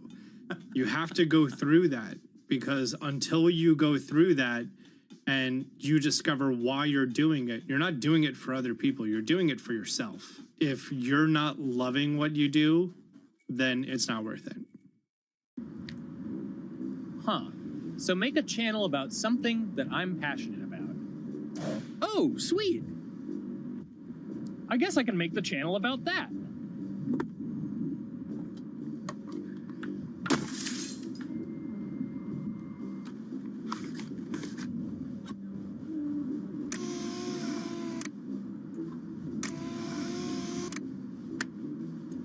Now, how do I grow an audience? How do I get popular? It's all about diversification, right? You have to have a massive Twitter following. You have to have a massive Instagram following. You have to have a massive YouTube following. Of course, you have to be on Twitch, which is the key platform. But basically, any way you can get in front of your audience, you can engage with your audience, is going to drive those clicks, which ultimately drives the advertiser revenue that you get back from all of these platforms. It's me and Dan playing video games and talking in a funny manner over them. They're not just people who are good at games, they're actually people who are good at online engagement, online entertainment, first and foremost. You have the right to remain stylish. Anything you wear can and will be used against you in the court of fashion. The streamer is either very, very talented at the game. The best player in the game is generally going to draw a crowd because people like watching people who are very good. On the other hand, they're either very, very good or funny, charismatic, whatever it is on that side. Oh, no. You know, it becomes more of a show where they talk about other things outside of the gaming world, and gaming becomes really just a backdrop and an excuse to engage with that audience. There were those weird, like, Ronald McDonald, like, straight to VHS movies. You remember those? I'm personable, I'm chatty. I would kind of, you know, when boring things were happening in the game, I would ramble on about, you know, movies I'd watched or books I'd read and, you know, or conversations I'd had and stuff like that. And so I think being personable was a big part of that. It's not just getting on and playing games. It's getting on and being an entertainer. You are putting on a show. All right, now let me go ahead and grab the samurai sword that every gym has. Okay, he's dead. To have a larger audience and to have that audience, I think, stay with you, you have to bring something extra. You know, you have to find your niche. You have to find what works and what connects with the audience and what makes them laugh and what makes them keep coming back. You gotta make it a little more exciting, all right? Throw in a hanging bishop. Have everybody in suspense for a moment. I think the real most important thing is to just get used to being on camera. Like in any sort of performance thing, is get used to talking on camera. You know, my first few videos were terrible, but because I sat down and did it for 6 to 8 hours a day, I just got used to talking and I got over that uncomfortable hump. If you go into Twitch purely with the expectation that you're going to make money, make a job out of it, have all this growth, and it's going to be great, you're probably going to burn out prior to getting to that point because there's very little payoff for a long time, right? Like multiple years generally before you really start to see a payoff. And so, you know, those first few times you're streaming, nobody is there. One person shows up every 30 minutes, says hi, maybe, and leaves, right? Like, it's very discouraging, I think, for a lot of people. And so you have to be there just loving it. You have to love talking to yourself when nobody is around. You have to love just the game that you're playing, all of that stuff, because it takes a while, and I think a majority of people burn out prior to getting to the like profitable point of it. And there you have it. My very own YouTube, Twitch, Discord, and streaming channels all ready to go live. It's a veritable social media ecosystem just on the verge of thriving. So, don't forget to smash like and subscribe, and visit my Patreon for perks. Also, go to my merch page. And one last thing, stay cool, my friends.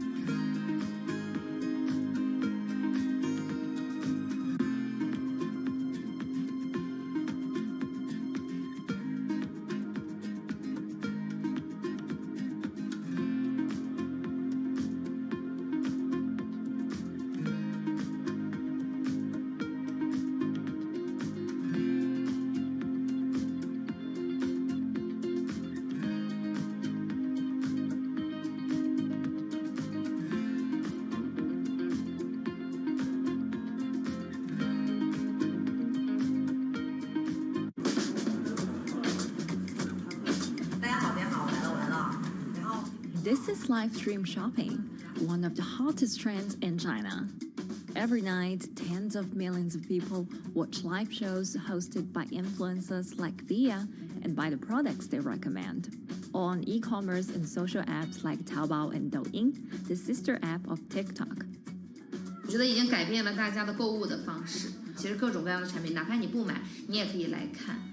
当然，你看了，你就有可能会买。It's not about, only shopping. It's about the experience. It's about having fun. You got to see 3D. You got to see in some kind of action. It's almost like a theater act.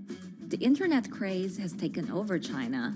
By the end of 2020, the country had almost 400 million live stream shopping users.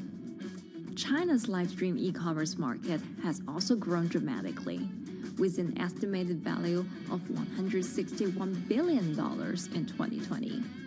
It's becoming popular outside China as well. So, is live streaming the future of shopping?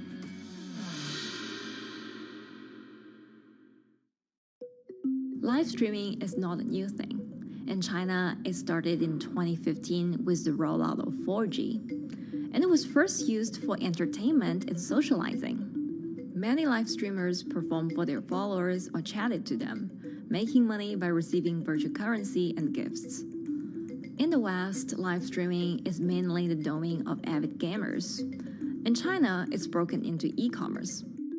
China actually has a very big e-commerce empire, so it uses these super apps, what we call that you have payment, you have search of information, you have recommendation system, and you have huge amount of goods available on the platform, and as well as a lot of consumers. So with this advantage, they merge these features of live streaming to make the influencers actually sell goods. Here is a perfect choice: nice neutrals, beautiful print, nothing overwhelming, and the warmth and comfort of flannel. This is item. Traditional TV shopping involves a one-way direction, whereby a host introduces a product, demonstrates certain things, and say, call this number or something. But live stream shopping is live. That in itself is a very, very big difference. It causes different psychology, and live stream shopping is a very entertaining way of actually engaging someone else. When you shop, actually, this live streaming video will continue. It will minimize into a corner, and you can buy the items and pay all on the same app. And after that, the live streaming screen will just enlarge by itself, and the promoter will come back to screen. So it's very convenient. Taobao, one of China's biggest e-commerce platforms owned by tech giant Alibaba, added a live streaming function in early 2016. In the following years, other e-commerce and social platforms like JD and Douyin also integrated this feature.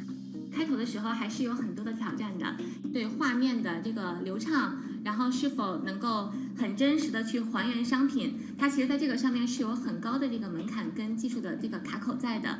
不不管是我们的这个用户的接受度，还是商家的这个上手的这个难度都很高。但是这几年下来，基本上难点在不断被突破的。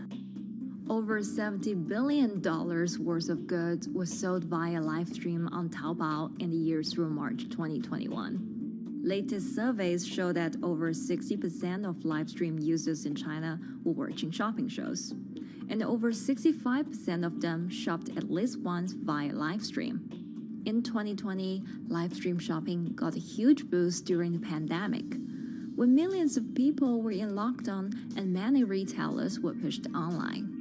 People, during the lockdown, felt like there's a need for more social interactions.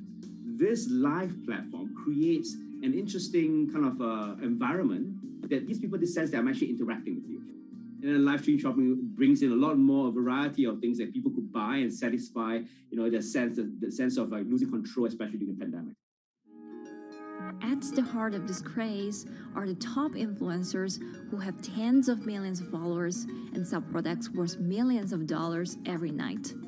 They often use their star power to get bargains from retailers, which in turn boosts their own sales and influence. So if you think about China's live streaming, you have to know the king and queen of the influencers.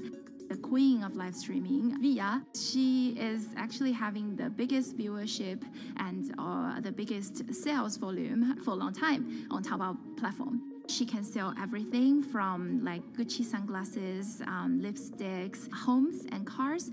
One time she offered her followers to go on a Tesla ride with her, and she even, for once, sold a rocket launch in her live streaming room for 40 million yuan. The king will be Li Jiaqi, more widely known as Lipstick's brother. He used to be a cosmetic sales before he turned into live streaming e-commerce, and he knows a lot about the cosmetics. So he's the one that will actually put the lipsticks on himself when he's on the show. Top live streamers like Via and Li Jiaqi have become celebrities in China and can earn millions of dollars a year. Although not everyone can be as popular, mid-ranking live streamers like Tiffany still earn a good income through sales commissions.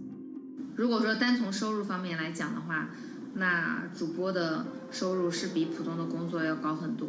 但是呢，主播这个工作时刻对身体，包括对精神都有很大的一个考验的。就是每天需要集中精力，然后长达5-6个小时，这种状态是很累的。而且这5-6个小时的话，你是脑子是不停的，然后嘴巴是不停的，然后手也是不停的，眼睛也是不停的。像我们做主播，不是说单一的只做直播一件事情，然后还会有选品的一些工作，然后还会有一些其他的事情排在里面，其实是没有个人生活的。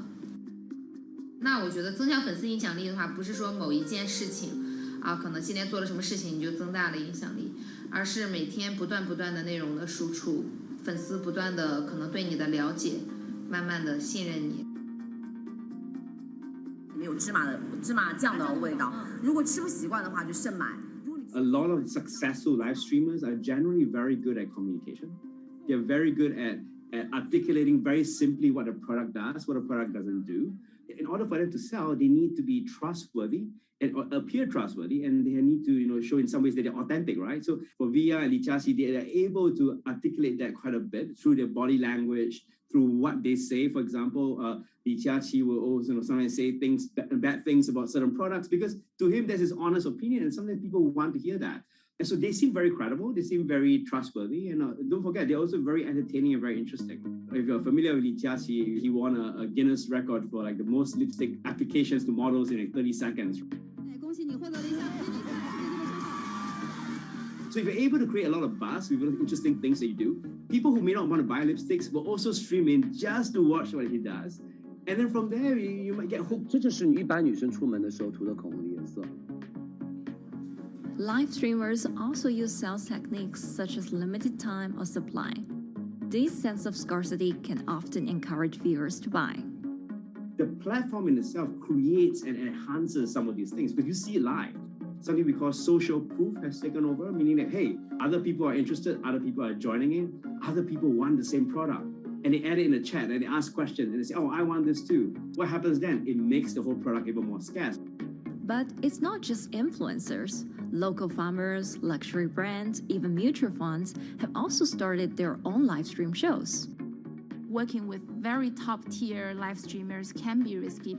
It's not necessary that the benefits will end up with the brand. So we see company executives opening their own shows. And we see like P&G have their own sales room, which runs shows every day as well. We also have like local governors in like small towns to sell their agricultural products. So the live streaming is definitely transformed the way product owners can think about how to reach their consumers. And it enables a lot of players to actually sell. Live stream shopping is going global. Merchants in Southeast Asia have embraced this trend. And in the West, Amazon has upgraded its live streaming function, adding interactive features like chat rooms.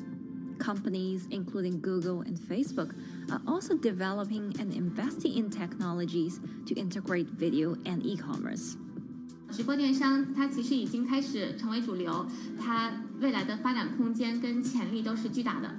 接下来大家会越来越依赖这种购物方式，会变成一个比较日常化、比较规范化的这么一个趋势。If you look at the numbers alone, their numbers alone, Li Jiaqi's numbers or Via's numbers, you know that they can sell and you know that they can generate revenue. Are they able to sustain it over a long period of time? It depends on how innovative they are at changing some of the things that they do. But you can't expect consumers one day turn into virtual shopping for good. There will be the nature of us that crave to go into the store, to touch the goods and actually wear it and see how it looks like and walk around in that with our friends. And those things wouldn't be replaceable with live streaming.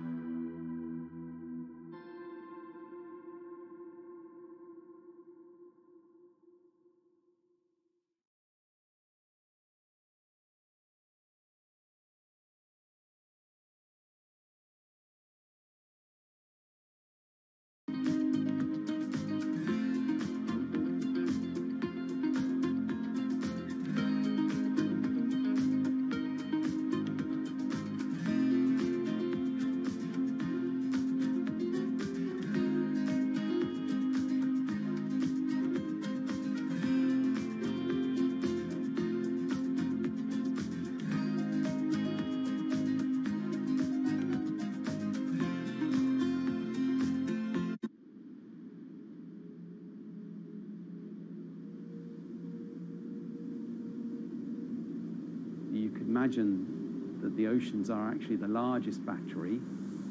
We're storing huge amounts of energy in the oceans. The wave motion can be very deep. It can extend down several hundred meters. And once it gets to the near shore, from about 50 meters, the whole water column is moving backwards and forwards. As we search for ways to reduce our reliance on fossil fuels, some are looking to a largely untapped potential source of renewable energy. In theory, waves off the coast of the United States alone could generate over 2 trillion kilowatt hours of electricity a year, enough to power more than half of the country. Waves intensify and subside not as quickly as the wind, and that means that it can produce a smoother power generation curve. One of the potential advantages of wave energy is that it could act as a complementary source of power compared to other renewables on the grid if it were to be scaled up to commercial scale.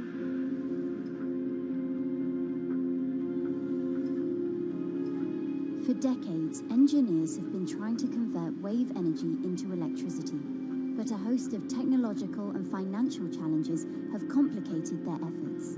In the years from around 2006 to 2015, there were a spate of bankruptcies in the sector, and this was largely because of a lack of kind of continuous proven projects out at sea with reliable electricity generation. Since then, companies have been trying to develop the technologies at a steadier pace and with a smaller cash burn. But the same questions remain. Can companies develop devices and technologies that actually work? Is wave energy just a novelty or something that can become a major renewable energy source?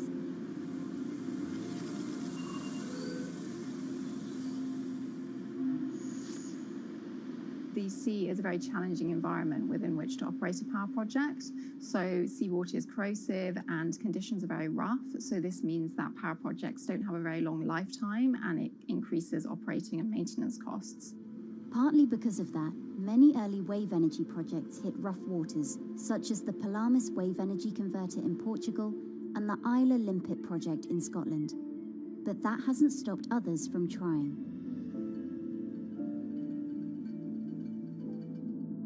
Companies are focused on testing projects out at sea, proving their durability, trying to raise capital and bring down cost. The sector hasn't really converged around one single technology design, and companies are kind of undecided about which design works best.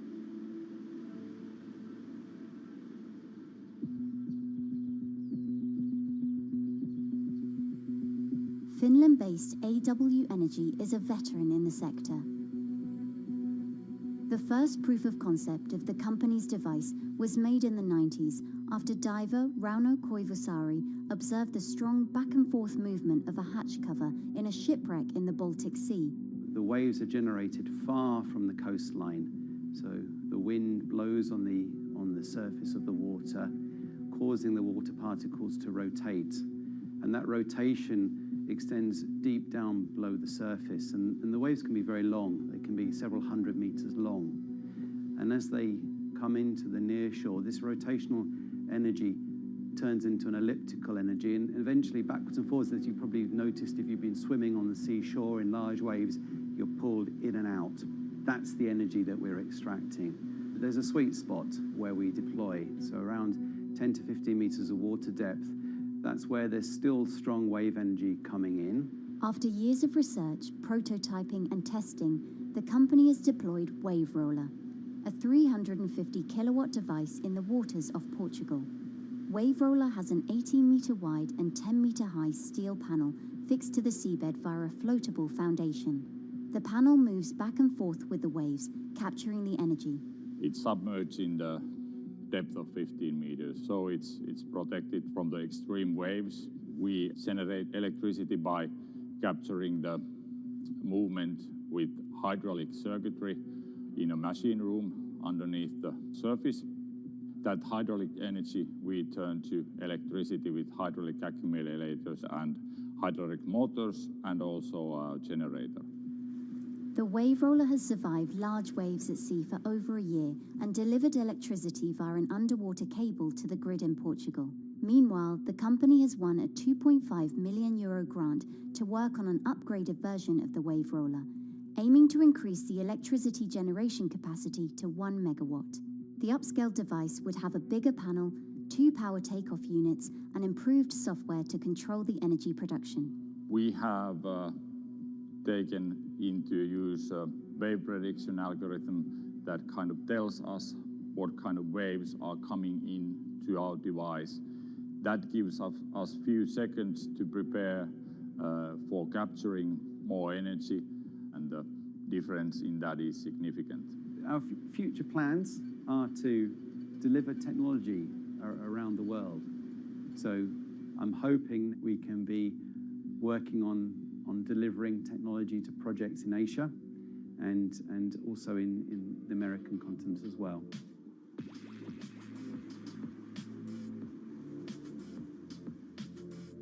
Meanwhile, Israeli company Eco Wave Power is taking a different approach to capturing the power of the ocean. For the company's founder, Ina Braverman, developing new sources of renewable energy is a personal mission. I was born in Ukraine in 1986, and 2 weeks after I was born, the Chernobyl nuclear reactor exploded, causing the largest in history nuclear disaster. I was one of the babies that got hurt from the negative effects of such explosion. I had a respiratory arrest and a clinical death. Luckily, my mother, a nurse, approached my crib on time and gave me a mouth-to-mouth resuscitation, which saved my life. I got a second chance in life and decided to do something good with it. Growing up, Ina wanted to be a politician to positively change the world. After working as a translator at a renewable energy company, she decided to change paths. Solar and wind energy were fully commercialized. There were a lot of amazing technologies implemented everywhere. I saw that wave energy, although it's an immense source of electricity, the biggest companies in the world are trying to develop wave energy with no success. And there was kind of a race going on in the world of who is the company that is going to develop a viable wave energy solution first. In 2011, the then 24-year-old Inna co-founded EcoWave Power. Instead of installing devices offshore, the company's devices are attached to existing breakwaters, jetties, and piers. Our technology is very cost efficient, especially in comparison to the offshore technologies, because we don't need any ships, divers, underwater mooring or cables. We install on existing man-made structures, and all our expensive equipment, the generator, the hydraulic conversion unit, the automation, is located on land just like a regular power station. This is the EcoWave Power conversion unit that has been operating in Jaffa Port since 2014 until 2020. Here you can see how the technology works. Basically, the floaters are going up and down and pushing the hydro cylinders, which transmit biodegradable fluid into land-located accumulators. A pressure is being built. The higher the waves, the higher the pressure, which is used to turn the hydro motor, which is turning the generators. The whole system is controlled by a smart automation system, which you can see right here. And in case of upcoming storms, the system automatically raises the floater above the water level and keeps them in the upward position until the storm passes. The company has been operating a 100-kilowatt grid-connected device in Gibraltar since 2016, which is enough to power 100 households. Currently, Inna and her team are working on another 100-kilowatt project at the port of Jaffa in Tel Aviv. The project will be also the first time in the history of Israel that wave energy will officially connect to the electrical grid. And our goal going forward is to expand it to all suitable breakwaters in the city of Tel Aviv and to supply a significant part of the city's electricity needs. Today, engineers and entrepreneurs are still trying to crack wave energy. Globally, only a few hundred kilowatts of wave energy are deployed, compared with gigawatts of offshore wind. But the field has come a long way in recent years, and with the right engineering solutions, this new power source could eventually become competitive with more mature renewables like solar and wind.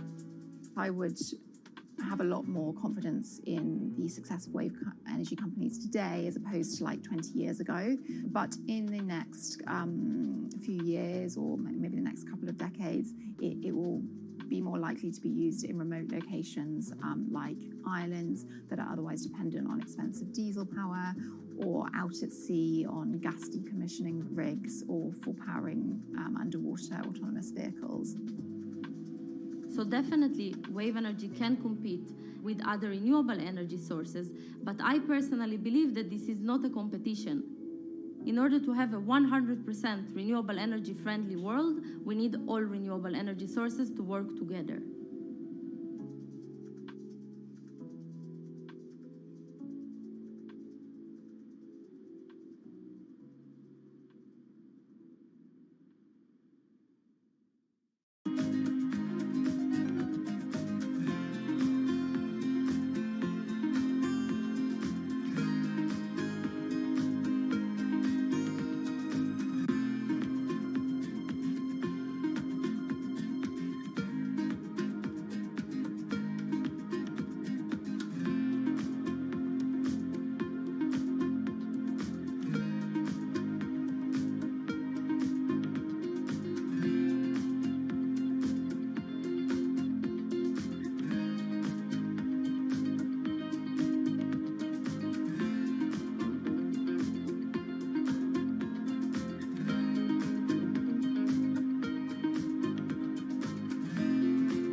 Who are all these people from? Who are all these people from?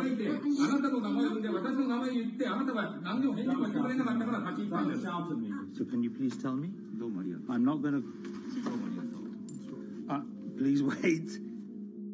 You know, I've covered a lot of companies. I've covered a lot of Machiavellian companies where, you know, people play rough. I don't think I've ever seen anything on the scale of Nissan. He is making you, but you aren't from this side. I mean, it's corrupt. The system is... One of the most dramatic elements was Ravinder Pasi's home being raided by court officials in Yokohama. You scared my wife. You scared my children. I worked in this for 16 years. So Rav Pasi's journey into the darkest recesses of the Japanese corporate world started when he was the general counsel, the highest corporate lawyer position in the company. In the past few minutes, Nissan has revealed that its chairman has been arrested after allegations of serious misconduct. He was tasked with investigating Carlos Ghosn. And he was told, conduct an internal investigation and get to the heart of the matter.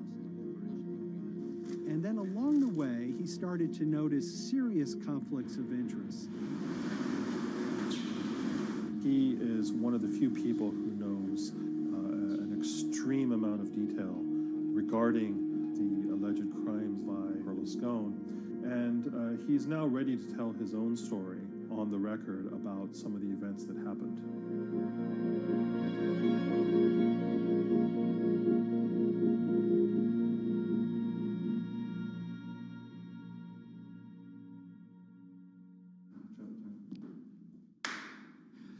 My name is Ravinder Pasi. I'm the former Global General Counsel of Nissan Motor Co. Limited. And you could say, yes, I had a front row seat in terms of what was going on. When Carlos Ghosn saved Nissan years ago, he was depicted in Japanese comic books as this hero, and now maybe we'll see comic books where he's the villain. In corporate Japan, Nissan was quite an unusual company. It was led for 2 decades by a non-Japanese executive. Well, Carlos Ghosn was a hero in the Japanese business world. If you had a global business celebrity in Japan and worldwide, it was definitely Carlos Ghosn. In a country with few foreigners at the top, he stood out. But over the years, he saved Nissan from bankruptcy, allied with Renault and Mitsubishi, and turned the alliance into one of the most competitive in the world. Yet as the years went on, you know, I think his ambitions changed a little bit. He started thinking about legacy plays, and one of them was to really tighten the alliance between Renault and Japan. And unbeknownst to him, there was a contingent of senior Nissan executives that were really felt threatened by that move. They really thought that they would lose complete control of the car company, and even in the government, there was probably a little bit of anxiety about a national champion in the auto industry falling under full-blown foreign control. Carlos Ghosn was an auto industry leader, respected by many in Japan. Now he's in jail. The arrest of Carlos Ghosn came completely out of the blue. This was in November of 2018. He was coming to Japan on Nissan's corporate jet for a regular executive meeting, and he was met on the tarmac by Japanese authorities who whisked him away to jail and charged him with financial misconduct crimes. So what happened was that a power struggle ensued inside the company, and somewhere along the way, it was criminalized.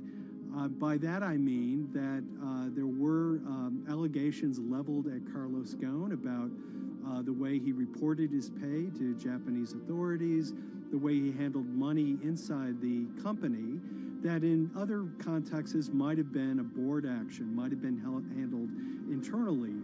A number of executives at Nissan decided to take this difference and take it over to the Tokyo prosecutor's office, and that unleashed a chain of events that would shake the entire auto industry.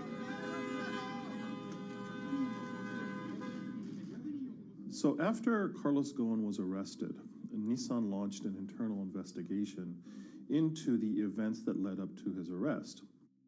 So Rav Pasi was tasked with investigating Carlos Ghosn, and he was told, get to the heart of the matter, find out what Carlos Ghosn did wrong and bring it to our shareholders.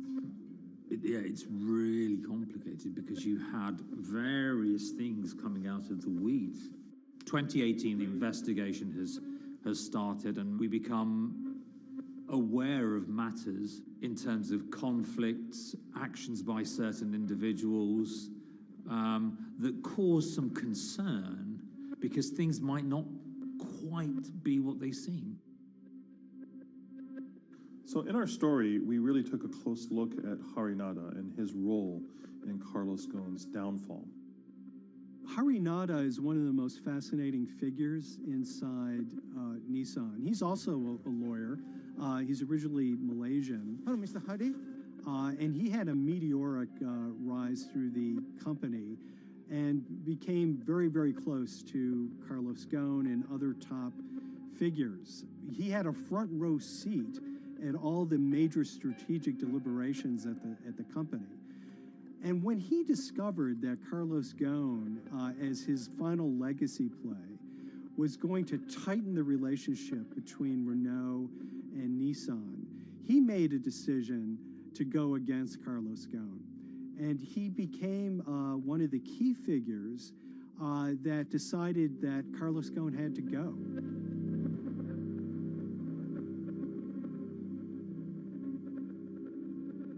Harinada was somebody who actually recruited me into the company, so I have a long-standing relationship with him, or did have a long-standing relationship with him. For many, many years, he was a mentor. I had doubts about the credibility of the process right at the start.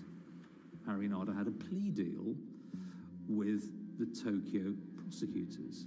Now, that suggests he was intrinsically involved in some of the wrongdoing, or the allegations of wrongdoing, and it just didn't smell right, just doesn't sit right. So there was a basic conflict of interest. In other words, Harinada had to deliver results to Japanese prosecutors to avoid his own criminal liability, and he's accusing and leading the investigation of Carlos Ghosn. Some of the people who had been involved in the original alleged crimes were also looking into the affairs themselves. Ravinder Pasi began pointing out some of these conflict of interest issues. And the reason for that is essentially his concern was for the company. If the company's own investigation into itself was compromised, that could lead to a very weak position in various lawsuits that it was dealing with across the world. I had discussions with Harry, discussions with the statutory auditors about these conflicts, discussions with HR about some of these conflicts, because at that point, we reported into him. You know, at the time, everything was quite, as you can imagine, it was, we've got to do this, we've got to do that, we've got to move fast. But when you step back and look at some of these things, you just think, my God, what was going on here? Because members of my team were being placed in immediate danger. Your chairman's been arrested, a representative director's been arrested. They both happen to be foreigners. And then now what we need to do, we're being instructed to do, is certain compliance professionals need to go into properties in Brazil, for example, and retrieve evidence. They've got to do it very carefully, because if they don't do it carefully, they're going to get convicted of criminal activities.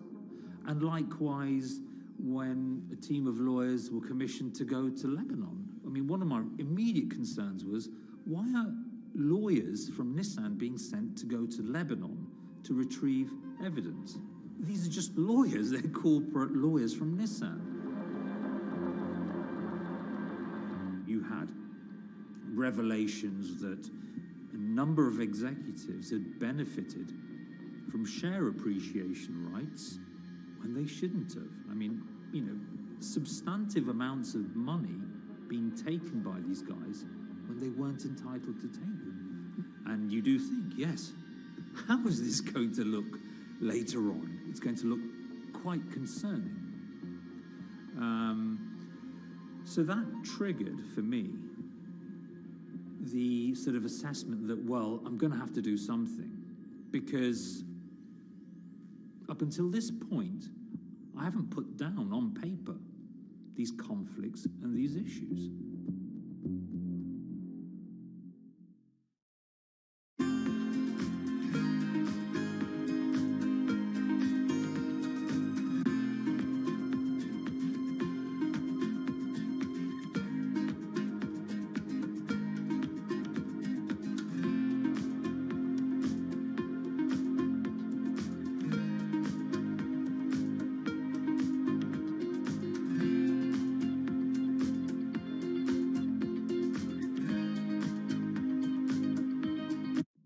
So Rav Pasi makes a fateful move. He writes this letter to the board listing every suspicion he has in great detail, backed up by evidence, backed up by memos, of why this internal investigation had serious problems. He sends the letter to the board and it's crickets. He doesn't hear much of anything. Nothing happened thereafter. Nothing at all. Just like it just gone into a black box. And he began to suspect that there was a desire, even at the highest level within Nissan, to kind of sweep these conflicts of interest under the rug. Unfortunately for me, I think, you know, again, with hindsight, people must have thought that this is the nail that's sticking out, and we can't have this. Within 3 days of me submitting that to the board of directors, that letter to the independent board of directors, I was removed from the Goan Executive Conduct Matters. I was then told that I could not attend board meetings anymore. And up until that point, I had attended every single board meeting. I was then also told that after 8 years of being in Japan, I'd be going back to the UK. It eventually transpired that I'd be the VP of Projects and Transformation, managing a team of 3. So you can imagine what this feels like at this stage. Almost an arbitrary removal from Japan, where I've lived for 8 years, had 3 children there, my family has grown up, and we've been settled there, having a few months earlier been promoted to vice president at a global level, to being almost demoted. So Pasi was essentially being reassigned to get him as far away from the internal investigation as possible, and also to a certain extent in retaliation to some of the issues that he brought up regarding the internal investigation and Harinada. What happened to Rav Pasi can be seen as a series of corporate humiliations. I mean, first of all, his immediate responsibilities were taken away from him. Eventually, he lost, the coveted general counsel title. But it didn't stop there. Toward the end of his stay in Japan, Rav and his wife were convinced that they were being followed. During that period, I'd noticed that whilst driving my car, I'd have other cars following me. First time I noticed this was around mid-March, and I was driving, I can't remember where I was going, but this grey van, small van, just literally started following me. And I noticed that there was somebody in the car taking pictures. And lo and behold, we were absolutely being followed either by people on foot or other individuals, 2 or 3, normally 2 burly men in a car, different cars at different times, following us around. They were following the family as well. And, given I'd seen the Nissan security department behave in a very, very egregious manner with others in terms of following and surveilling, I was very concerned as to what they were doing and who they were giving this information to. Because if they're giving this information to the authorities, you do think, why? What's going on here? I mean, this is just not normal behavior. And this all culminated in a rather dramatic event in the middle of 2020. Who are you people? Where Nissan had hired a legal team and had obtained an unusual court order from the district court in Yokohama to basically do a search of his home and seizure of his corporate laptop and phone and other documents. If you don't let us in now, we have to break this key. So it's a pretty extreme way to treat someone who'd spent 16 years at the company. These people have all come in. We don't really know who they are, apart from the fact that I've been shown a badge that says the Yokohama Court. And they're here to recover a laptop and a mobile phone. It was even more weird because I'd highlighted to the directors that certain Nissan executives were trying to recover this laptop and this phone whilst I was still in Japan. And I was very concerned because it had evidence on there that related to misconduct matters and other forms of inappropriate conduct. It was just another form of intimidation, another form of harassment, forcing me almost to leave the company and the country. Because once they'd retained and obtained these items, we were still followed, which, again, I just couldn't understand. What is the point of doing that? You know, this isn't a car company. This is not the KGB.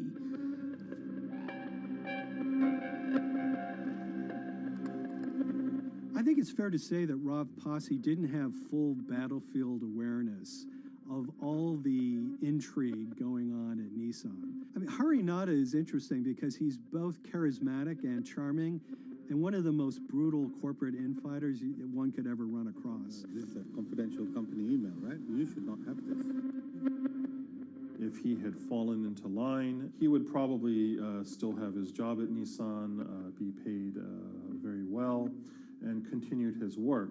A career that he spent 16 years building at Nissan is irretrievably broken. It's been smashed to smithereens. He and his family paid a huge price, certainly. But in terms of being able to sleep at night, I think, he's come out ahead. I highlighted issues to the highest levels of the company so that they could be dealt with appropriately by those in charge. There was no response to those, and there was retaliation against me. What's really profound, like absolutely profound, is that none of your colleagues, I mean people who you have known for years, forget it. Yeah. You're on your own. Yeah. And you got to be ready for that. You've got to be ready for that. If you take it on anyway.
This is the awful truth.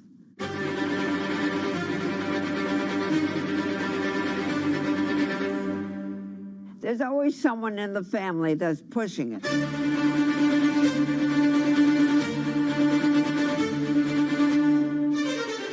This lady does not deserve to be taken advantage of, especially at your age with your own grandchild. Yeah.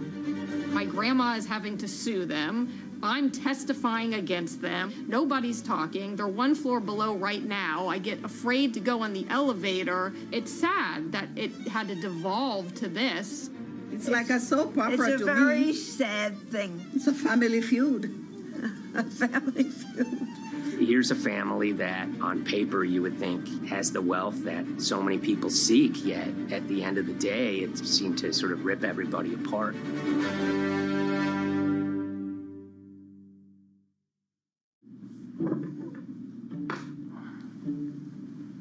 My name is Tom Schoenberg. I'm a senior reporter here at Bloomberg News, cover financial enforcement. I was approached by someone close to the Schottenstein family and asked whether or not I would be interested in writing about Beverly Schottenstein and this case that she had against J.P. Morgan. And it was immediately clear that there was a great story here to be told. So I started just, assembling all sorts of documents that the family made available to me. That included a diary that Beverly had begun writing when she started having suspicions about what was actually going on with her money. Beverly obtained her wealth from the Schottenstein kind of retail empire that has at times included Big Lots, Value City, American Eagle Outfitters, DSW Shoes. Beverly's husband died, and at which point they sold off their portion of the company, bringing them an enormous amount of wealth at around 1990. Estimates of her wealth were around $90 million. She, for many years, had that pool of money being managed by outside advisors. Her grandsons in the late 2000s had both graduated and were becoming financial advisors. She gave them a little bit to work with, and over time, her grandson, Evan, became the trustee of her entire estate. Managing sort of family money is not a conflict. In fact, some ways in wealth management, it's kind of how you get your start. It's kind of the seed that you need to sort of get going in the business. But Beverly started having suspicions that something was wrong probably in around 2016. Well, there were suspicious things, but taken separately without everyone talking about their own experiences, it was hard to really put it together. She had written a check to her caretaker, Dawn, that bounced. So she went down to her local Chase branch to sort of find out what was going on. She wasn't getting paper statements in the mail, so she asked them to print out a number of her statements having to do with her checking account and her credit card account. So we went to the bank and asked for the statements. And she got a whole year and going through all of them, page by page by page. And it was there she saw all sorts of charges that she said she didn't authorize or didn't know about. I was becoming very, very suspicious. I was starting to look in the money part, and that's what bothered me more when I saw that money was going, and I was not a big spender. Around the same time, Dawn, she starts noticing Beverly's son, who lived in the condominium below her, came up with Evan with a shredder and started grabbing papers in her office area, including some with J.P. Morgan letterhead, and just started sitting at the kitchen table, just shredding documents over and over. Yeah, they came in one morning. They used to do it in the back. Through the back door, and they brought the shredder inside. And then they went in the drawers in the office and took out all the papers, and they started doing it. I was very suspicious because I know you don't go around and destroying papers. Beverly said that they had done this many times before. That's when she said to me, Dawn, I'm going to write my feelings in this black book. Diary. And it's a diary, and she started writing. Each day, she would write a little at a time. Around the holidays of 2018, a package had arrived, a FedEx package, and in it were materials about a venture capital fund based out of the Cayman Islands. Dawn and some other family members take a look at this, and they see that Beverly is signed up for this fund to the tune of $5 million over the course of several years. And that was really the beginning of it. That was sort of the tip of the iceberg when it became obvious that something was going on, that my grandmother really wasn't aware of this fund. You know, Beverly started to panic. She got really upset and called, JP Morgan's headquarters in New York and asked for Jamie Dimon. She said she was told someone would call her back, but she says that never happened. She wrote a letter to Evan and Avi, and in there she laid out a number of things that were concerning her: unauthorized trading, the checking account. She had about $1 million worth of jewelry in a safe deposit box, and that her son Bobby had the key to that box, and that jewelry had gone missing. All this was kind of packaged in this, 5-page handwritten amendment to a will and trust. There's such an evolving narrative about why the jewelry was taken. The only truth we really know is that the jewelry is gone. But why it happened, there have been a lot of different stories. You just don't take your mother's wonderful things and hand it out. And they emailed that note to J.P. Morgan to seize all activity on her account. And it ended up setting off a firestorm after that. As soon as they got this email that there was a cease and desist and that she wanted to send her money and change brokerage firms, they were actually vacationing one floor below downstairs. They're there right now. The next day, Beverly's in her place. The granddaughter's still in her place visiting. Dawn is there, and up comes Bobby kind of barging through the door. And he's screaming about what was sent to the JP Morgan. They're now investigating them. And he's furious, takes his mother and sort of puts her into a chair, gets pen and paper, and she says physically forced her to write a retraction letter. They were pushing me around. It was a scary time. I was really afraid too. I had to take her to the doctor, and she did an x-ray because she was in so much pain. The locks had to be changed. The phone number had to be changed. I really thought we were going to have to hire guards to be outside just for protection. Oh, it was terrible. Horrible scene.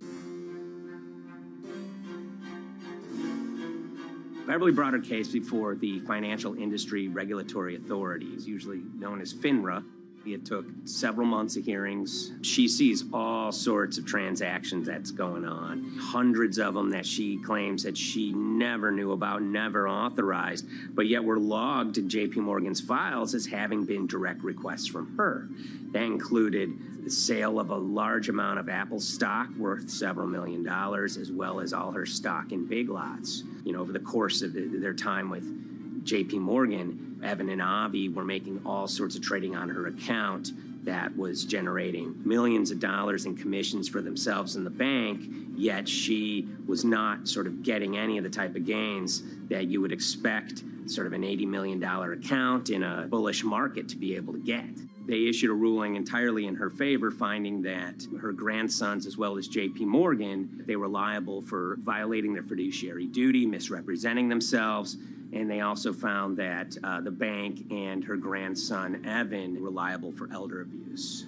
Evan and Avi, they were fired from JP Morgan. They issued an award of about $19 million. I reached out for comment, and JP Morgan emphasized that Evan and Avi were no longer with the firm and that their actions do not represent the sort of values of the bank. I reached out to Evan and Avi, heard back from their lawyer saying that, they disagree with the law and the facts that FINRA kind of used to decide the case against them and are seeing if they can have it withdrawn.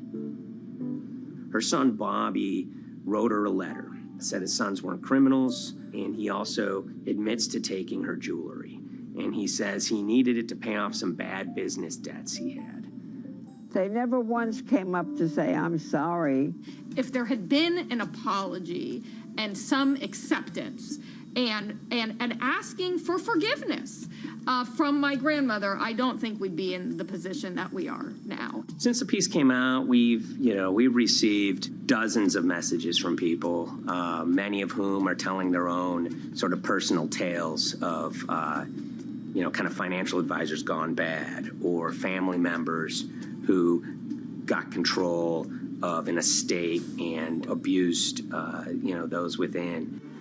It seems that it's really resonated with a lot of people. I keep, hearing a lot of feedback about Beverly and how, a lot of people feel she did the right thing. You're never too old to stand up for yourself and try to right an injustice. She was adamant that she wanted to stand up for herself, but at the end of the day, they did wrong. It's a painful life lesson.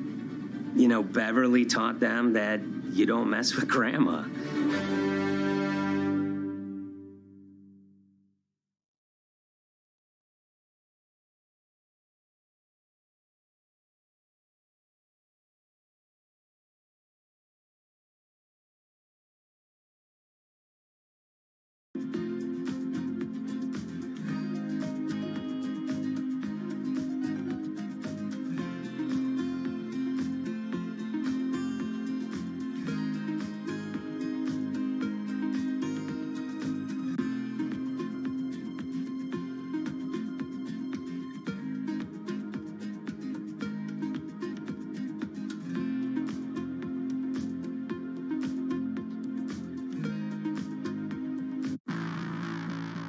On April 20th, oil markets did something they never had before, and they crashed, went into negative territory and closed the day at minus $40. Meanwhile, in a place called Thaden Boyce in Essex, a group of 9 traders, led by a guy called Cuddles, made $660 million over the course of a couple of hours. The price of oil has collapsed to a record low. We've never really seen anything like it. WTI this morning down more than 35%. People maybe wouldn't have been so surprised if the oil price had fallen to zero, but the oil price went to minus 38. It went far lower than anyone had expected. And so lots of people in the market were saying, well, hang on, something else is going on here. A couple of months later, I started to get wind through a kind of network of sources that a tiny firm in the outskirts of London had made a huge amount of money that day and potentially had some part to play in what happened. The information we got was that 9 traders at Vega Capital London had made in the region of $660 million in one day. As a group, I think they made as much money in one day as Apple makes from its international sales in one day. I mean, it's an insane sum of money. Did they pull off a fantastic trade? Did they predict the way the market was moving and get it absolutely right? Or was there something else going on, and had they actually done something that breached market rules in a bid to sort of push the market? And that investigation is ongoing.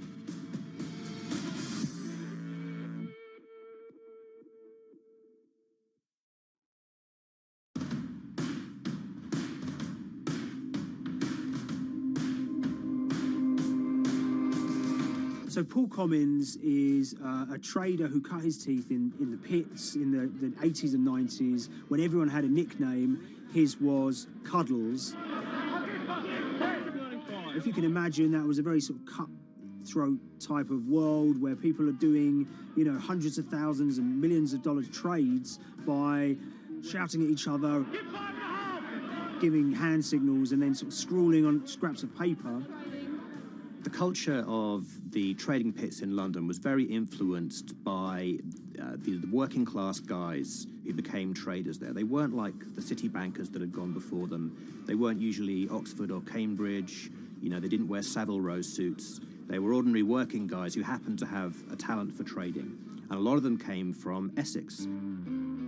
I think it was 400 traders in the pits, and Cuddles in his oil and gas pit was described to us as amongst the top 3 amongst that, was very successful and made very large amounts of money as a young man. But inevitably mechanization and the arrival of electronic markets was the kind of death knell for the pits, and in 2005 the IPE closed down. And when the pits shut down, a lot of the traders who worked there lost their jobs or quit or went to work for financial institutions.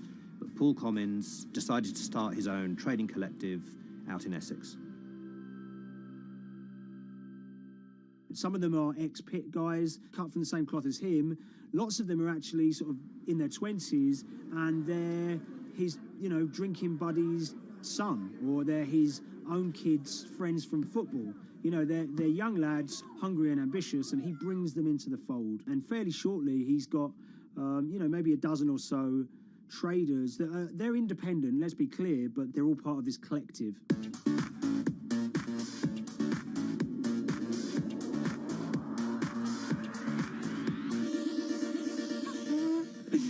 Yeah, I'll let Liam deal with Essex.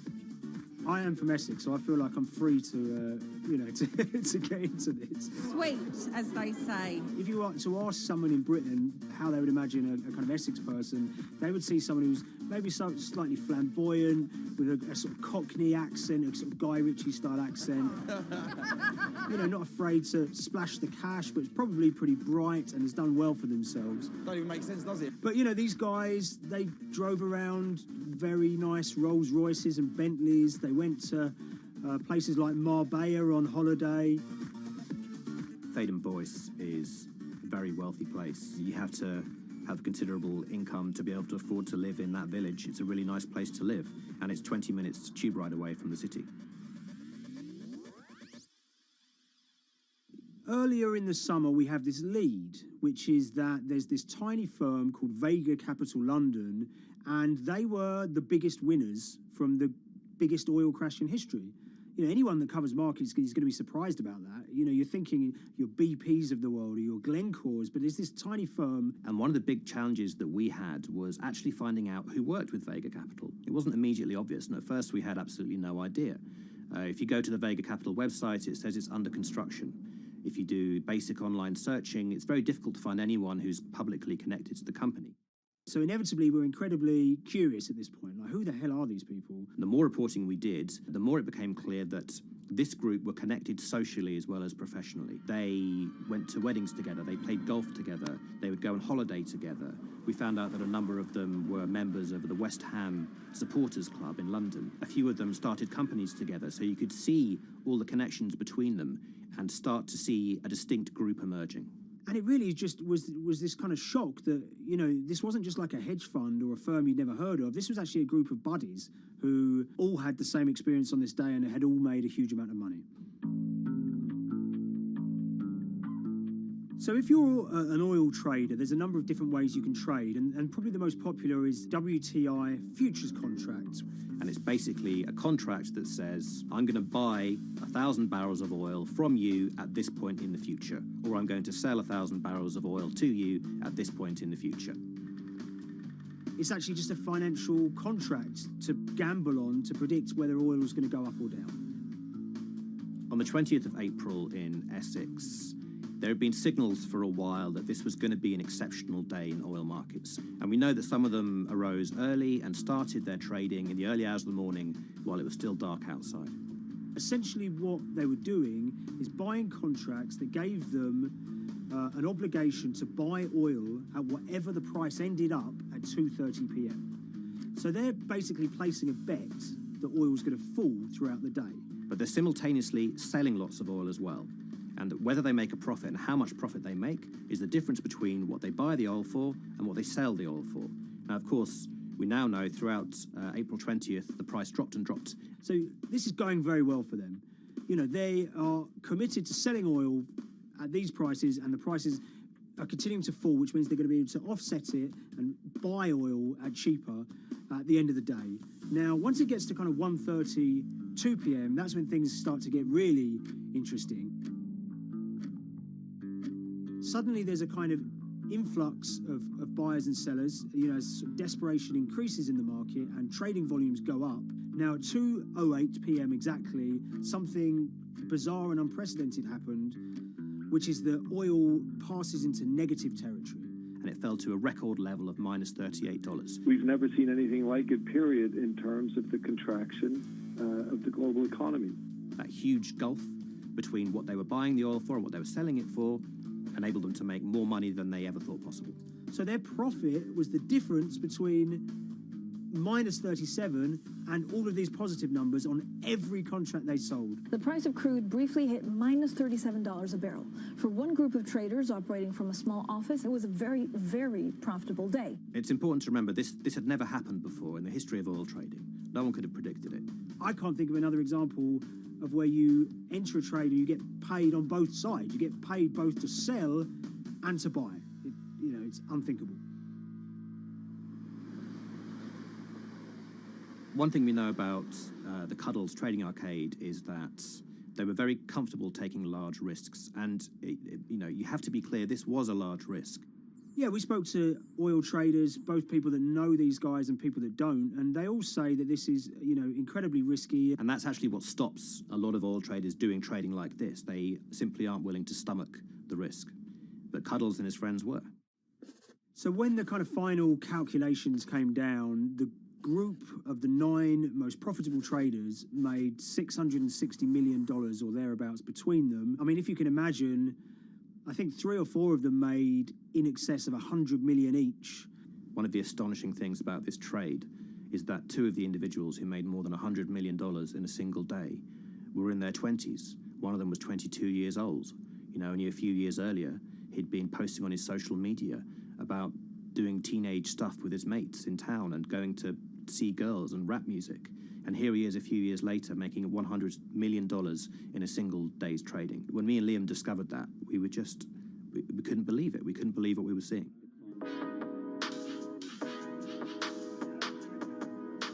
Oil trading is a zero-sum game. Anytime you're making money as an oil trader, someone else is losing it. Amongst the biggest losers were the investors in this Chinese fund, Crude Oil Treasure Fund.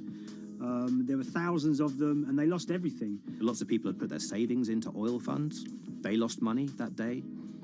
Big banks and brokers who sort of stand in the middle of trading parties, they lost money that day. And another interesting thing is that oil-producing countries like Kuwait or Canada, they sell oil as an average of the WTI closing price over the preceding month.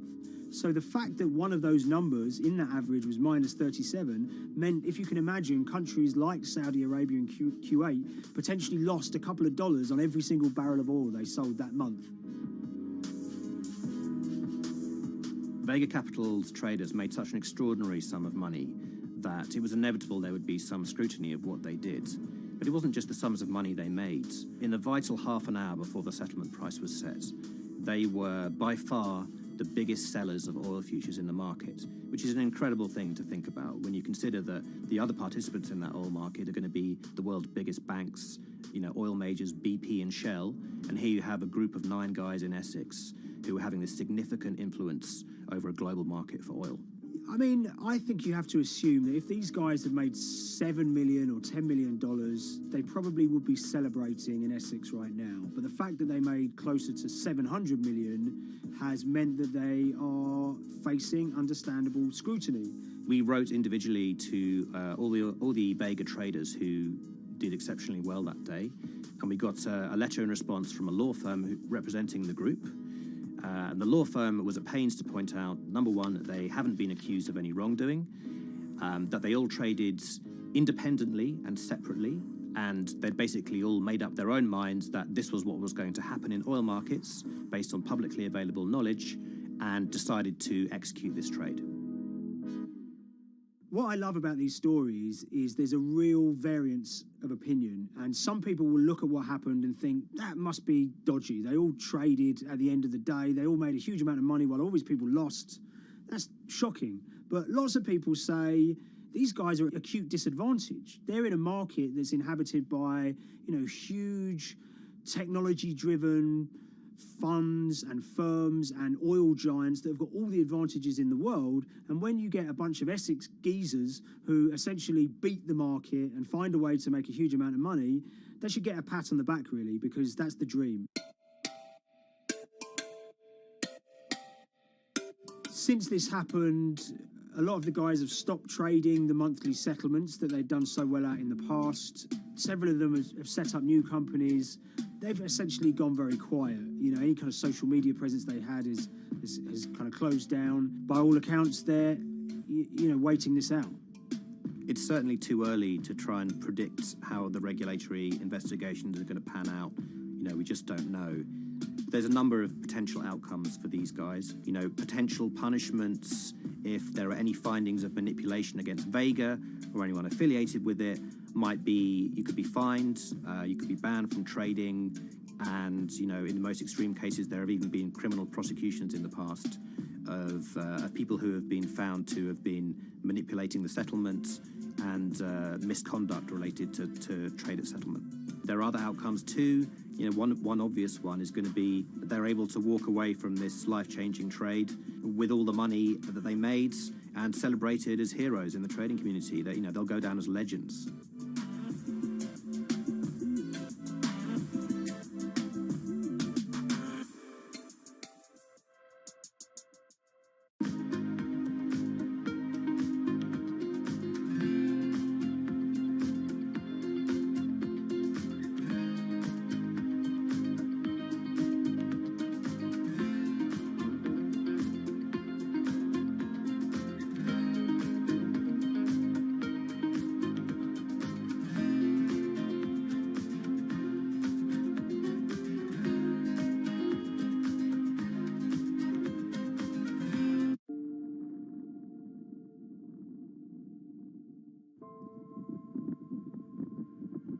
It's very important, given the nature of the climate crisis right now, for the general public to have an understanding of what progress is or is not actually happening.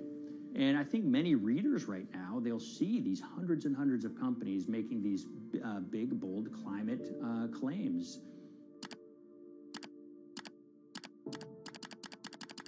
And they would be forgiven to think that we're well on our way to meeting the emission reduction trajectory we need to be on. And the reality of the matter is we're just not on that trajectory. And a key reason for this sort of disconnect is the use of offsets that aren't doing what they claim to be doing. We have a massive potential for sort of willful blindness. We can convince ourselves of things regardless of what the facts are. And so that's what tends to happen in these cases. It's not that anybody is setting out to commit climate fraud. They sort of walk themselves into a situation and they convince themselves of one thing, and that allows them to convince themselves of another thing. But at the end of the day, they're doing something that makes no sense at all.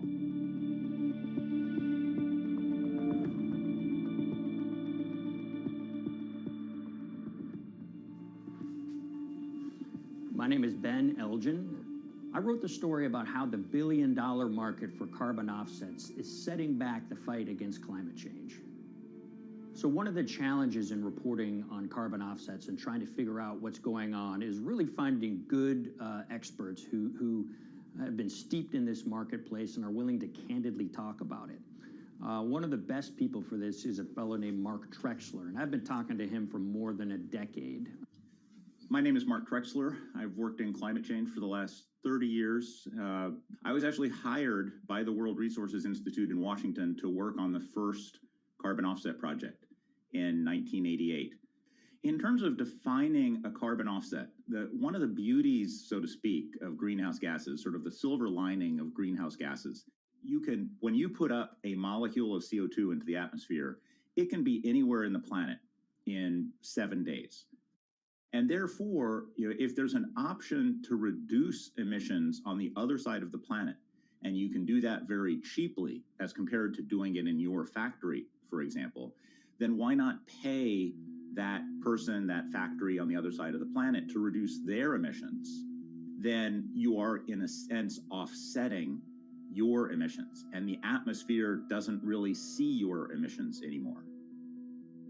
So carbon offsets have been around for quite some time, and they were actually key with these international climate agreements, such as the Kyoto Protocol, which mandated the wealthiest countries reduce their greenhouse gas emissions. The treaty was signed on the 11th of December, 1997. Decided. The business community in general saw carbon offsets as a huge opportunity to comply with whatever policies and measures might be coming down the pike on climate change much more cost effectively. We've seen a huge surge in companies making big proclamations about how they're going carbon neutral or zeroing out all of their carbon emissions. We're going to reduce our carbon footprint to net zero. Unilever is committing to net zero emissions. We can achieve a net zero emissions world. We began looking at these corporate claims of dramatically reduced emissions, and we noticed so many of these companies were using carbon offsets to achieve these aims. And as we began to look at the carbon offset projects themselves, what we found is that the environmental benefits claimed by these companies are not actually what they seem to be.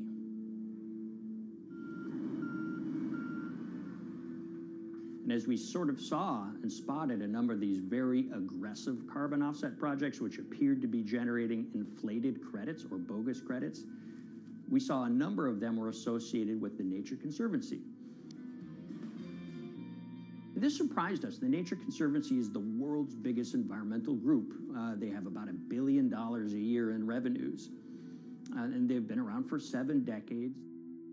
They've preserved about 125 million acres of land, and they've done so many good works over the years, and they've been very strong in terms of working with corporate partners. The Nature Conservancy has taken a different approach, a very pragmatic and pro-business approach. They will not go out and criticize a big polluter, but they're very happy to work with them. Some might say that, well, that's selling out, but others would say, and those at the Nature Conservancy would say, these companies have deep pockets. They can help fund important preservation work, and we have absolutely no problem working with them on this stuff. So companies are very warm, and they've partnered with the Nature Conservancy for many years. And yeah, it definitely lends a sheen of credibility to these projects. Here's 20 new reasons to visit Disney World this year. 1, 2, 3. If you look at, for instance, Disney, that's a sprawling company with theme parks and cruise lines that burn up diesel fuel. They have office buildings and television studios that consume electricity. So these companies are trying to make major reductions in their carbon footprints, but it's very difficult to change these fundamental ways their businesses operate. So Disney has been a big buyer of carbon offsets that are orchestrated by the Nature Conservancy. One of the projects that they buy from is called Pennsylvania Ridges. And that's a plot of land. Most of the land is actually about a 3-hour drive outside of Philadelphia. Interestingly, this land, 3,000 of these acres, was actually acquired by the Nature Conservancy in the late 1990s.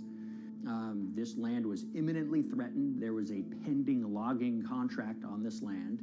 So they do what they've done so well for all of these years, which is they go out, they raise money from local philanthropists, and they go buy this land to protect it from developers and loggers. And at the time, according to an archived version of the Nature Conservancy's website, when they were proudly announcing this deal, they said, these threats have been abated because of this acquisition by the Nature Conservancy.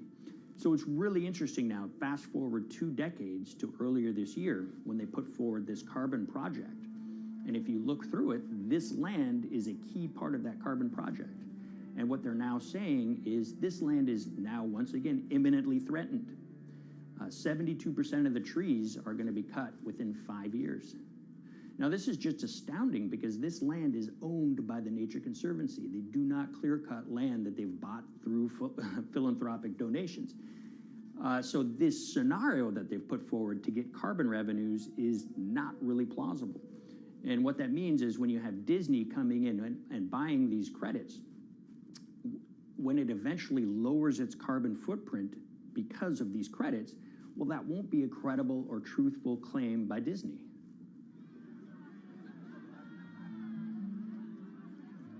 So this is an organization that truly understands the threat of the issue of climate change and is wanting to do its part to address this.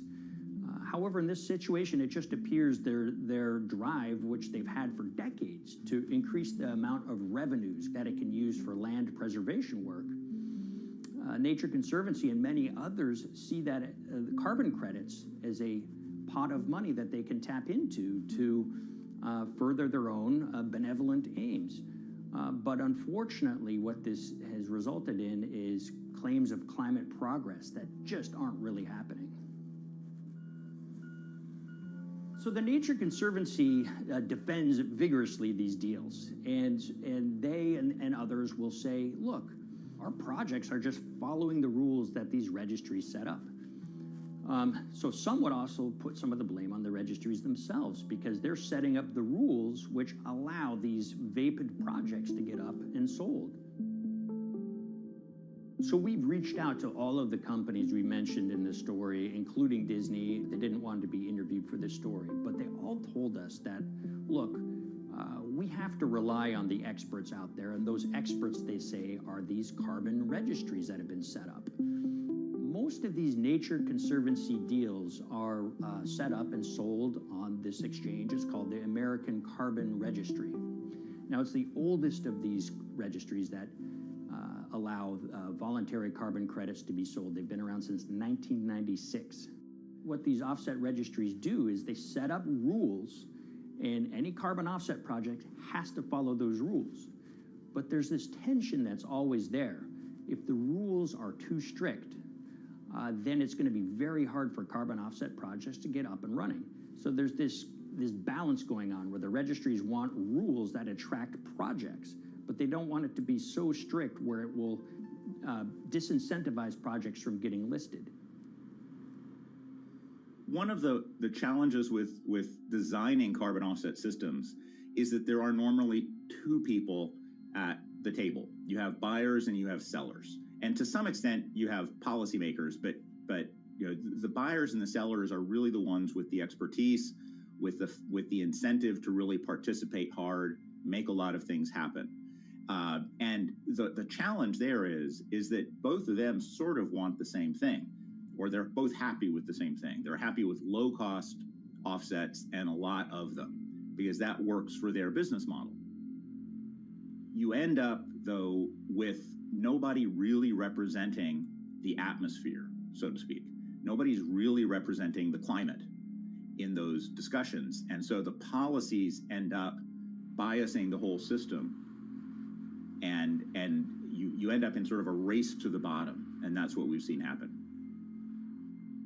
You know, when it comes specifically to the topic of carbon offsets, you know, I am a fan of carbon offsets in the sense that they can help mitigate climate change. They absolutely can. But, you know, if we're not going to do it correctly in a way that actually does help mitigate climate change, then it's nothing but a distraction.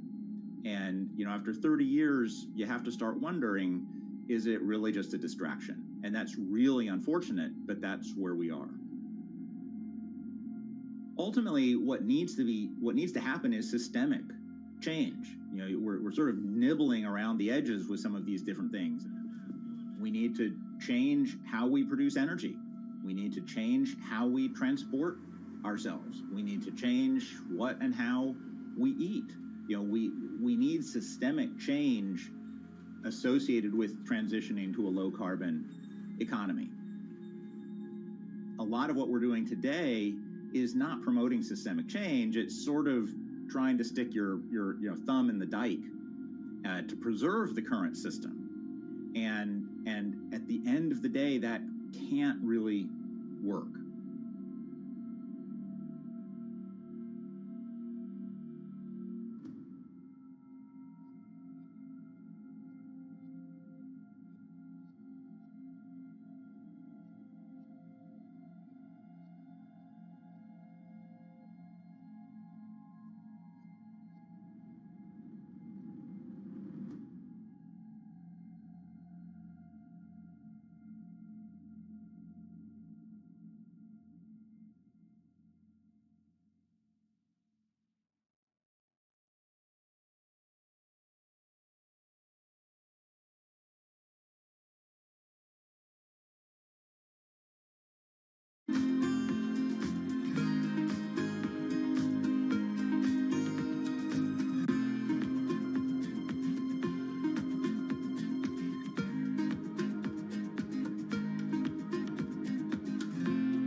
the Hyperloop. There's a good chance you've heard the name by now. This is the Hyperloop system. It can take people hundreds of miles in minutes. The Hyperloop, a series of tubes that would transport people in pods at ultra-high speeds over long distances. This is a remarkable new form of transportation that can whisk people from city to city in a flash. 29 minutes from New York to D.C., 30 minutes from L.A. to San Francisco. For years, we've been seeing these futuristic, utopian renderings of some cross between a spaceship and a monorail. But lately, the Hyperloop is becoming much more real. Yes! It was surreal to be even sitting inside a Hyperloop, and just even more incredible to actually be like riding down a track in something that was nothing more than a crazy idea 6 years before. Companies all around the world have been developing and testing the technology needed to propel passengers at speeds of over 1,000 kilometers per hour. But for many, speed is only the first step to unlocking the full transformational effects of a new mode of transportation. Fast is what we just sort of take for granted in the Hyperloop world. It's the network effects that really deliver the benefit. And that opens up a completely different scale of economic opportunity.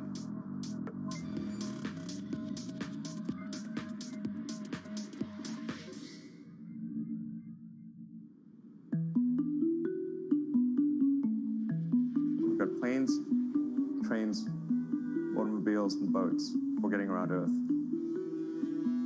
But what if there was a fifth mode? And I have a name for it, which is called the Hyperloop. The Hyperloop? Hyperloop, yeah. In 2013, while riding high on the growing success of Tesla and SpaceX, entrepreneur Elon Musk released a white paper outlining the basic framework of the technology he called Hyperloop. The basic idea goes a little something like this. A tube reduces the air pressure to a near vacuum-like environment. A Hyperloop pod is then suspended in the tube, usually by magnetic levitation. The whole pod can then be propelled forward. Because there's no traditional friction sources like air resistance or rolling friction that would push back against the pod, the Hyperloop is able to move at incredibly high speeds and do so fairly efficiently. Despite its futuristic name, however, the general concept behind Hyperloop is actually pretty old. In fact, New York City's first attempt at an underground public transit system in the 1870s was based on a similar principle. The pneumatic transit system was short-lived, however, only stretching one block and topping out at a rather leisurely 10 miles per hour. While Elon would make some 21st century improvements to this concept and bestow a very 21st century name, he wouldn't end up pursuing the technology itself, instead electing to focus his efforts on something a little bit deeper, literally digging the requisite tunnels via his boring company. It would take another billionaire industrialist who dabbles in spaceflight. No, wait, not that one. Yeah, that's the one. After Richard Branson would make a large investment in the company Hyperloop One, it would be renamed to Virgin Hyperloop. What we've always been trying to do as a company is show that this technology could work, that it could be made safe, and that ultimately it's something that's happening in the next couple of years, not the next 20 years. Josh Geigel is the co-founder and CEO of Virgin Hyperloop. In a familiar tech startup story, he's seen the project go from a garage to a large-scale testing facility outside of Las Vegas. So we started building the first kind of Hyperloop system in 2016. We've done a lot of work, about 500 tests that we've done on that over the last 5 years. And what we realized that we need to do is take that technology, show that it can be commercial, so drive the cost down, improve the efficiency, improve the performance. But the key thing is actually making it approachable and safe for individuals. In order to do that, Josh, along with Virgin's head of passenger experience, Sarah Lucian, bravely volunteered to take the inaugural ride. What her and I were realizing is we're the first two people sitting in a Hyperloop. The only type of people that have gone through this environment are in spacesuits, and there we are in just normal clothes because of the system, the safety of what we've designed. 3, 2, 1, launch. And then once we started going, you felt a bit of acceleration. We accelerated a little bit harder than we would in commercial, be like a sports car. Yes. We got up to about 108 miles an hour on that test. And it's a short run, it's about 500 yards or so, and came to a stop. The test, lasting only about 20 seconds and covering only a quarter of a mile at just over 100 miles per hour, is a long way away from a true functioning Hyperloop. But as for optics, it's a crucial step for the future of funding. The number one question we got from investors or from project proponents or just people in general was like, is a Hyperloop safe? And what better way to show something is safe than by actually getting people on it? But convincing investors and governments that would likely be fronting some of the construction costs for an unproven technology is no easy task. First and foremost is the question of safety.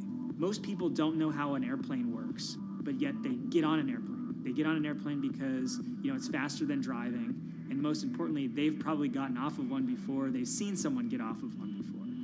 And so what we set out to do was actually show that Hyperloop could be safe with two normal people, not astronauts, not adrenaline junkies or test pilots or anything like that. Two normal people getting on a Hyperloop, and then most importantly, those two people getting off. But beyond safety concerns, constructing Hyperloops will undoubtedly require a significant capital investment to the estimated tune of around $60 million per kilometer of track. So a track from San Francisco to Los Angeles, for example, is likely to come with a price tag over $10 billion. And before large governments are willing to come in and front those costs, investors who are funding Hyperloop development must accept it as a long-term mixture of technology and infrastructure investing. Investors that are used to short returns because you're developing apps or something to that effect, those aren't the investors that really get excited about Hyperloop. What you start to see is the people that are looking at platform technologies, right? So this idea that because the smartphone existed, Uber could exist, right? So who are like the Vanderbilts of this century? And that's the part where you're going to get a lot more no's than yeses. But those people that have the ability, the fortitude to stick it out, to see the game-changing platform here, those are the people that we're looking for. And since we've done that passenger test, there has been a lot of interest that's really, this is a lot sooner than I thought.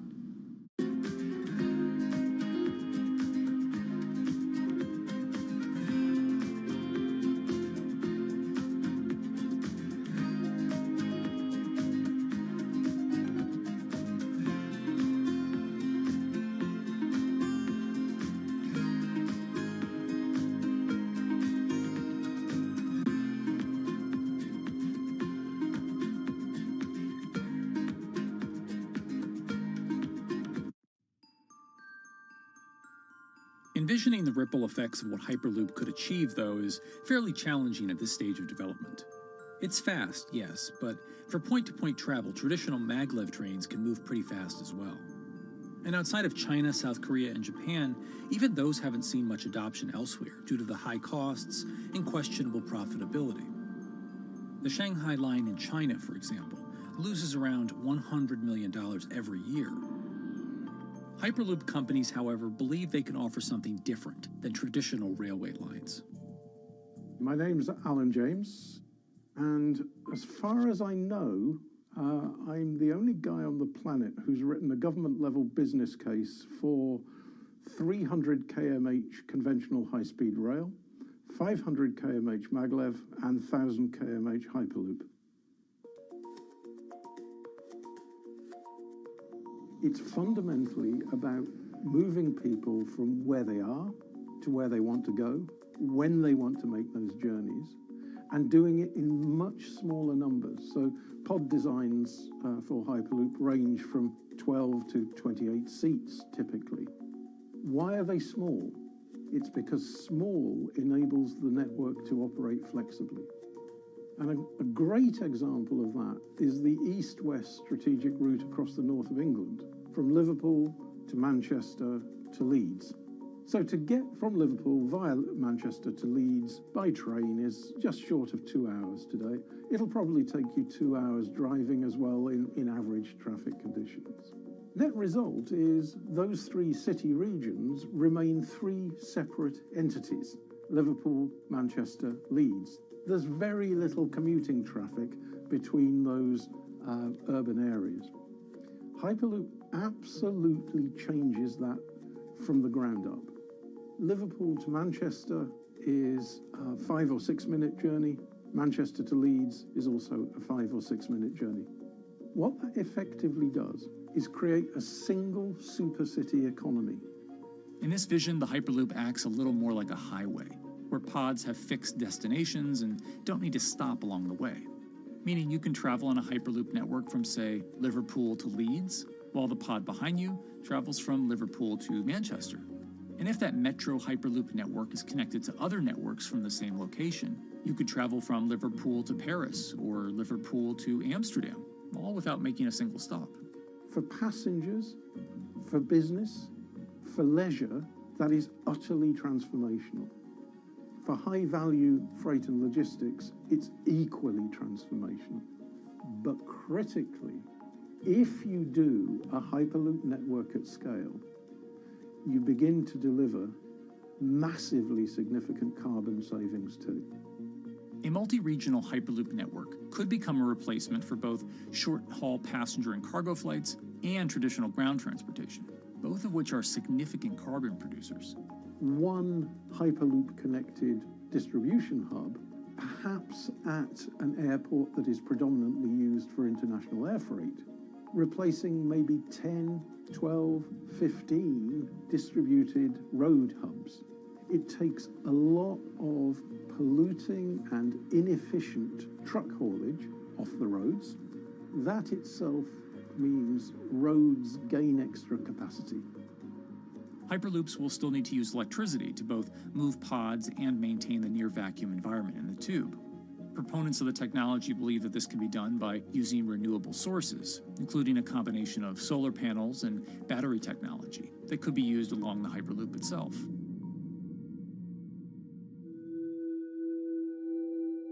But even with all multipliers of time and carbon emission savings that a Hyperloop network may provide, the investment capital required to actually build such a network becomes even more economically and politically daunting. Committing doesn't mean spending billions on day one. Committing means, how do we phase it?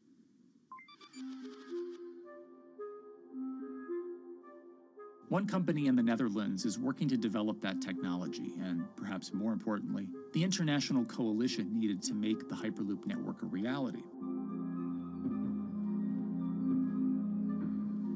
So we are here in Europe's first full-scale Hyperloop test facility, where we can already prove every conceptual technology of the Hyperloop. This is Tim Houter, a co-founder and CEO of Hart Hyperloop, headquartered in the city of Delft. And while this testing tube might not seem as large as others, inside is a key technology to create the on- and off-ramp type infrastructure of a Hyperloop network. That is, a lane switch. That's something we can already test here. You can actually see it here, that the track is diverging from one track into two. That makes it possible to eventually split up the Hyperloop track in two sections. And in that sense, you can create a complete Hyperloop network that in the end will make it possible to travel, for example, over a whole continent. Take Europe, for example, with the same ease as you can now travel with a metro in a city. The nice thing about this magnetic levitation system that we've developed is that there's absolutely zero moving components in the track. So for example, if you have to do a lane switch, all you do is that the tube basically splits up, and statically the tracks also split up. And whenever the vehicle enters a switch, it either pulls itself to the right with its magnets, or it pulls itself to the left with its magnets.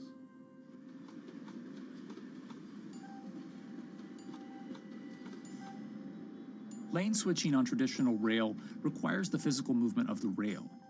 Even modern magnetic levitation tracks use lane switching techniques in order to transfer trains from one track to another. And this is a very crucial element, because this is the thing that limits the capacity and, in the end, the usefulness of the rail network. Because the moment that a track is switching, that means that at that moment you are creating an unsafe environment for the trains behind it. So you need a lot of space between trains. But in a Hyperloop, because you have no moving components in the track, all the vehicles can be much closer to each other. You can achieve a very high frequency and basically have vehicles moving and merging in and out of the network very much like a highway. For now, though, Hart's physical testing has been limited by the size of their tube. Because the test track is only 30 meters long, they haven't tested this lane switch at speeds greater than 20 kilometers per hour. However, the company is working to build a new test site where it plans to increase that testing speed to 300 kilometers per hour. We're now in a phase where we have proven most of the most important technologies in the test facilities that we already have. And we have also demonstrated the viability and the feasibility of a network. If you look at all the subsystems that it consists of, most of those are proven systems, already demonstrated in lab conditions. So we don't really believe that the technology itself is going to be the biggest challenge. Because for all Hyperloop companies out there, actually building a Hyperloop system requires more than just a good product. We're talking about the safety aspects, we're talking about integration into the environment, we're talking about the social aspects. Do people feel comfortable traveling in such a system? So it's about all these different aspects, and the complexity is really getting all the different stakeholders that are relevant and that do need to contribute to bring this to market, to get them all following the same roadmap.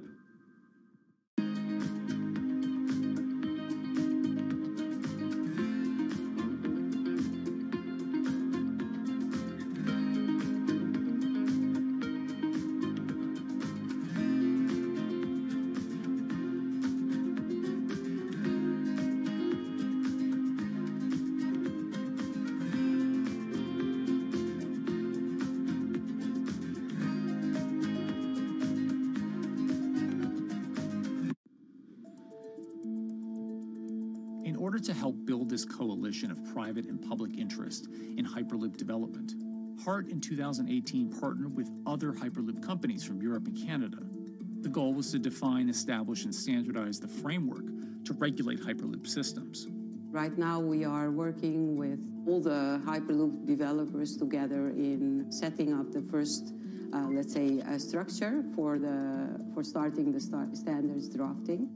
One of the most important goals for HART is interoperability, which is essentially making sure that different systems can communicate with each other.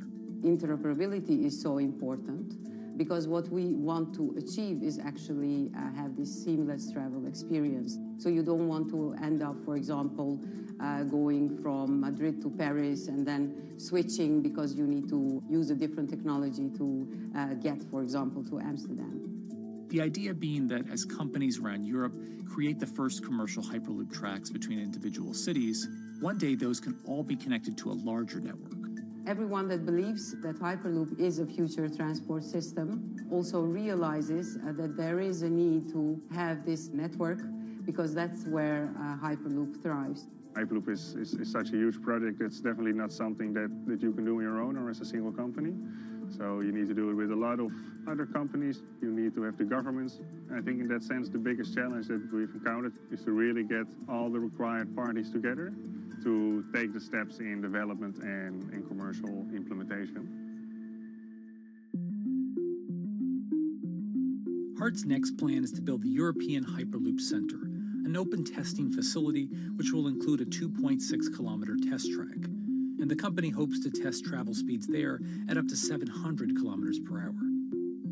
Virgin Hyperloop is also racing to construct the first commercial Hyperloop route, with projects in various states of development in India, Saudi Arabia, and the United States. Recently, the company announced plans to build a Hyperloop certification center in West Virginia, which will include a 6-mile-long test track. Proving the technology here will be crucial if Hyperloop networks can find a home among infrastructure investments that the Biden administration hopes to make. The idea that there's multiple Hyperloop companies, I think, is a redeeming aspect in the business. People really want to see something happen, so having multiple people move forward is good for that. I was struck when Josh and Sarah rode the pod. 2 or 3 of the major outlets used the phrase, "We now have a new mode of transport." And although all of that technology had existed before those 2 human beings rode it, it was the moment at which those 2 human beings traveled that short distance down the tube that in popular imagination, Hyperloop became a mode of transport. The metaphor I use with my team is that, the Wright brothers were first, but none of us fly on Wright Brothers Airlines anymore. If you don't continue to innovate, you're not going to be around, and so we'll continue to be at the forefront of building Hyperloop. Back in 2013, Elon had an idea. I think the difference now in 2021 is some brilliant engineers have spent real time grinding out the details. And I thoroughly expect the next 3 to 5 years to be decisive.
This week, how hydrogen can transform our energy usage.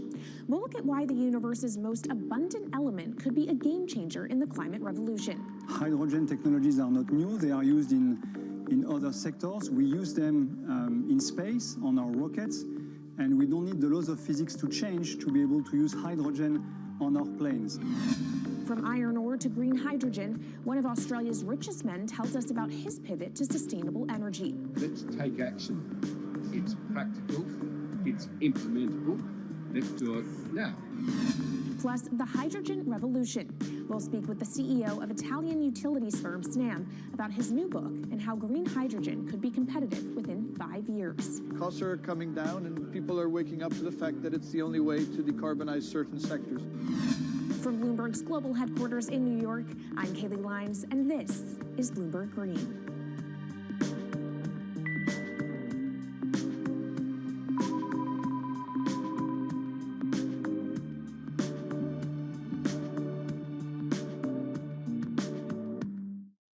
It's a new year, so here at Bloomberg Green, we're highlighting new solutions in the fight against climate change.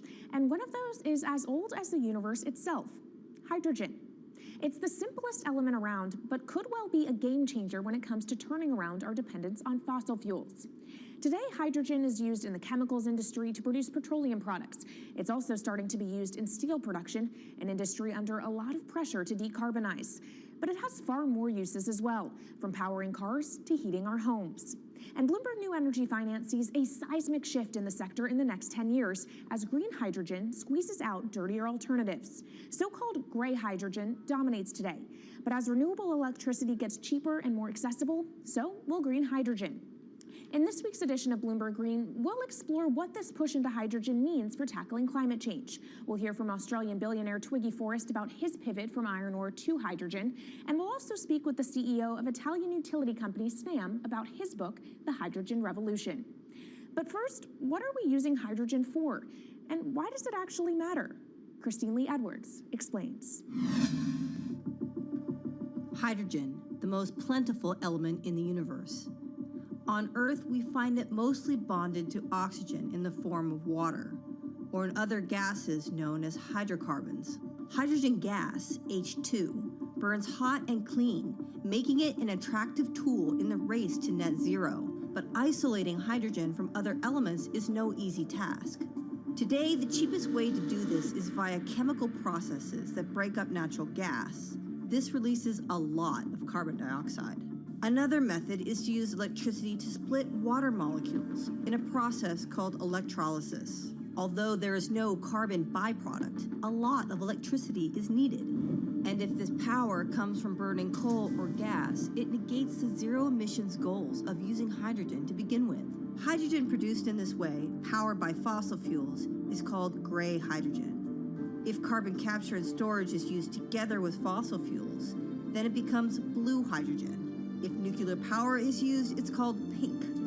And finally, green hydrogen is when it's produced via electrolysis and powered from renewable sources. This method is considered emissions-free.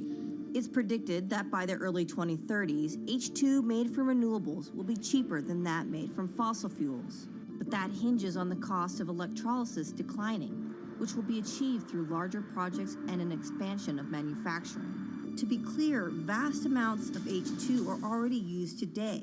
Global production in 2018 totaled 117 million metric tons. This hydrogen is mostly used for its chemical properties, not as a source of energy, and very little of it is clean. Some sectors like steel could start using hydrogen for these chemical properties, replacing coal. Industries like cement and glass may also use hydrogen as a source of heat. Another advantage is its energy storage potential. It can be stored over long periods of time and used when more power needs to be added to the grid.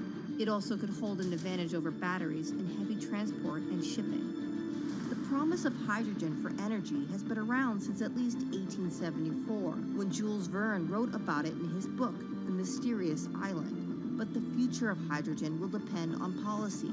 Countries with net zero targets, carbon pricing, and hydrogen strategies with investment mechanisms are likely to see the highest H2 demand.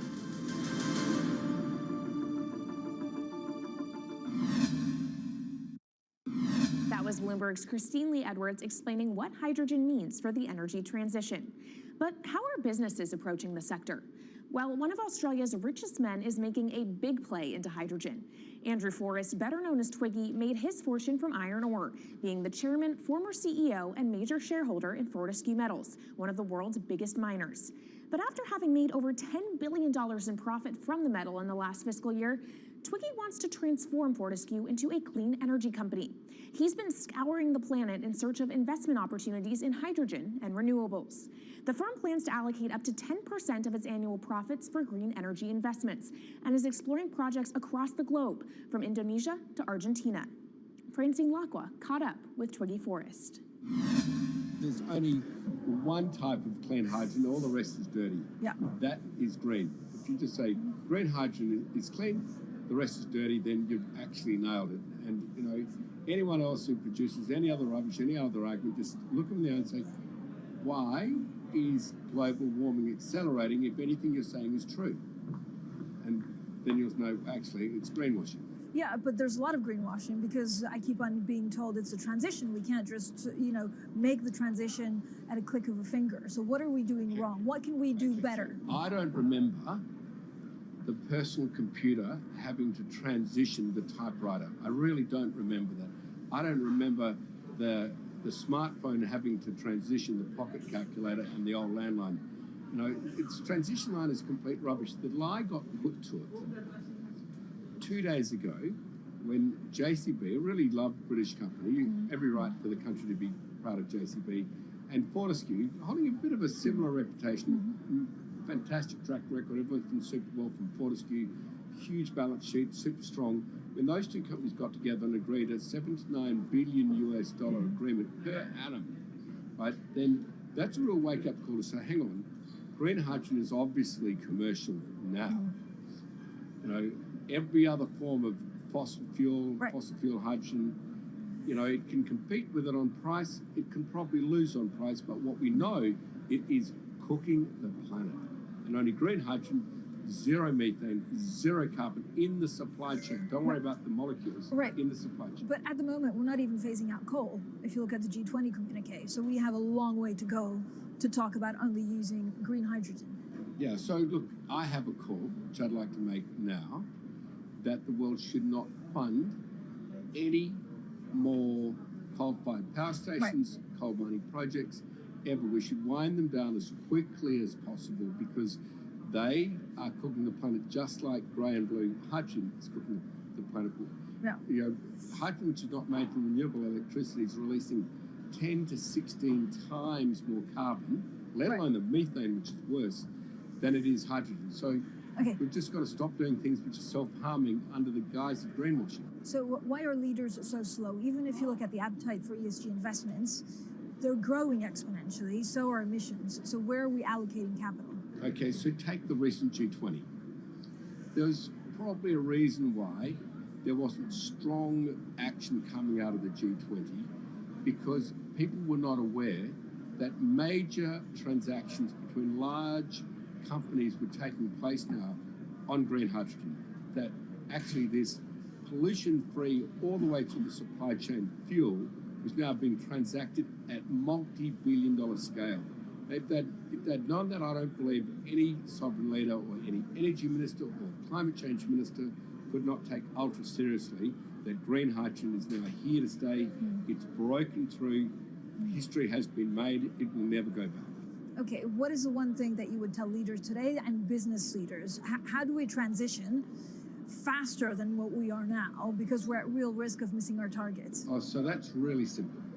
You stop funding, you stop subsidizing, you stop using money into fossil fuels. It could be carbon sequestration, it could be fuel rebates, could be anything.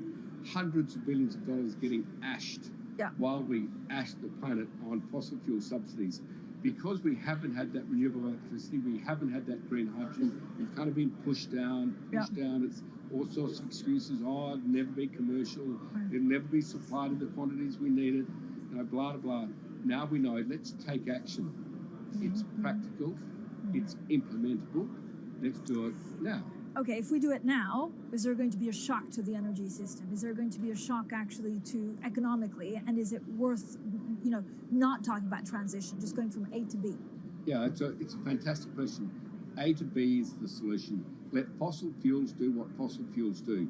Just burn their coal, burn their oil, burn the gas. At least they're pumping up carbon and methane into the atmosphere, honestly. Well, not that honest because they don't measure methane, which is 90 times worse than carbon. But at least the carbon is being done honestly. Encourage the green hydrogen sector to come in really fast. Okay, it's there. There's renewable power all over the world. We now know how to make electrolyzers much cheaper, like 25% of the original cost. We know how to do that now. We don't have an excuse to get into it. Does it need to be cheaper than oil and fossil fuel for it to be viable worldwide? Well, right now it is. Okay, so let's just swallow that bit of financial data. Right now it is cheaper, and it's getting more cheap. It's the only fuel you know of which is declining in value. You don't have enough of it, right, to power the world. Yes, that's only because we haven't had policies to support it. If we had policies to support it 5-10 years ago, it would be everywhere. You'd see the global warming budget start to come down. Now, we've got 5 or 10 years to make a huge difference. I need policy leaders all over the world to appreciate now, okay, big business is transacting with green hydrogen in multi-billion-dollar agreements. We now know it's here and it's here to stay. Let's spread it everywhere. Coming up on the program, the hydrogen revolution. We'll speak with the CEO of Italian utility firm Snam about his new book and why he thinks green hydrogen will be competitive in just 5 years. Plus, how are airlines working to become more sustainable? We'll look at how Airbus plans to step up in the climate fight. This is Bloomberg Green.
From Bloomberg's World Headquarters in New York, I'm Kaylee Lines, and this is Bloomberg Green.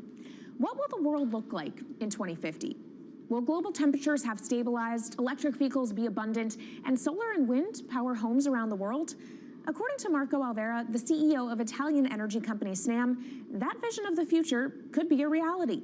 And he says that hydrogen will pave its way. As he tells it in his new book, The Hydrogen Revolution, Alvera's moment of reckoning came in November 2018 when he tasked the Snam Scenarios team with studying how Europe could reduce its CO2 emissions to zero by 2050. Looking through the results of the study, Alvera said he was struck by how much hydrogen was in Europe's energy mix by that year. Beyond the abundance of hydrogen, the Snam model also predicted that it would be the cheapest form of decarbonized energy for many sectors, and that it could be cheaper than today's prices for oil, coal, and nuclear power. Our Maria Tadeo spoke with Alvera at COP26.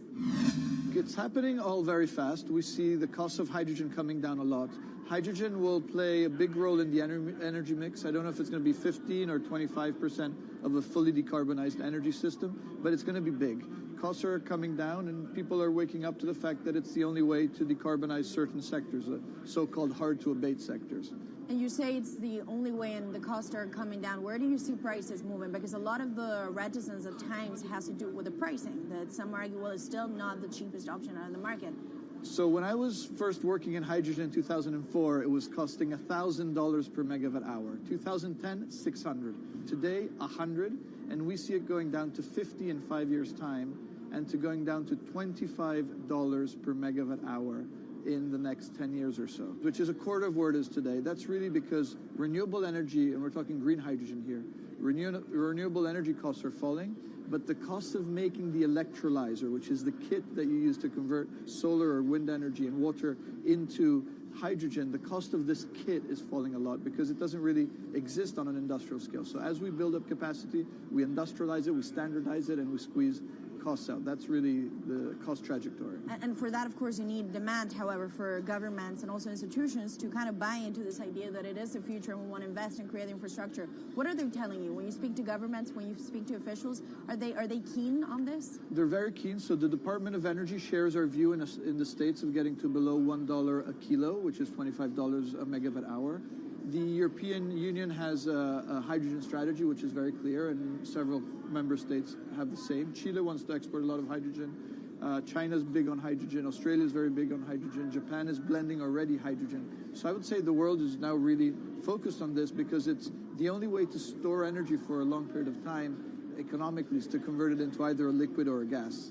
And of course, you talk about the price, but the other big component is the volume. You know, how big can you go? Where do you see that on a time scale? So wherever it's sunny or windy, you can produce very cheap hydrogen eventually. And so compared to oil and gas, which are concentrated in few parts of the world, it's going to be very democratic from that point of view. So every sunny place, every desert, every ocean wind can be turned into hydrogen that we can put on ships, in pipes, and really start trading it around the world. So it's going to happen a lot faster than a lot of people think. So, and when you say a lot faster, what is that in time? As I said, $50, which is essentially oil parity within 5 years.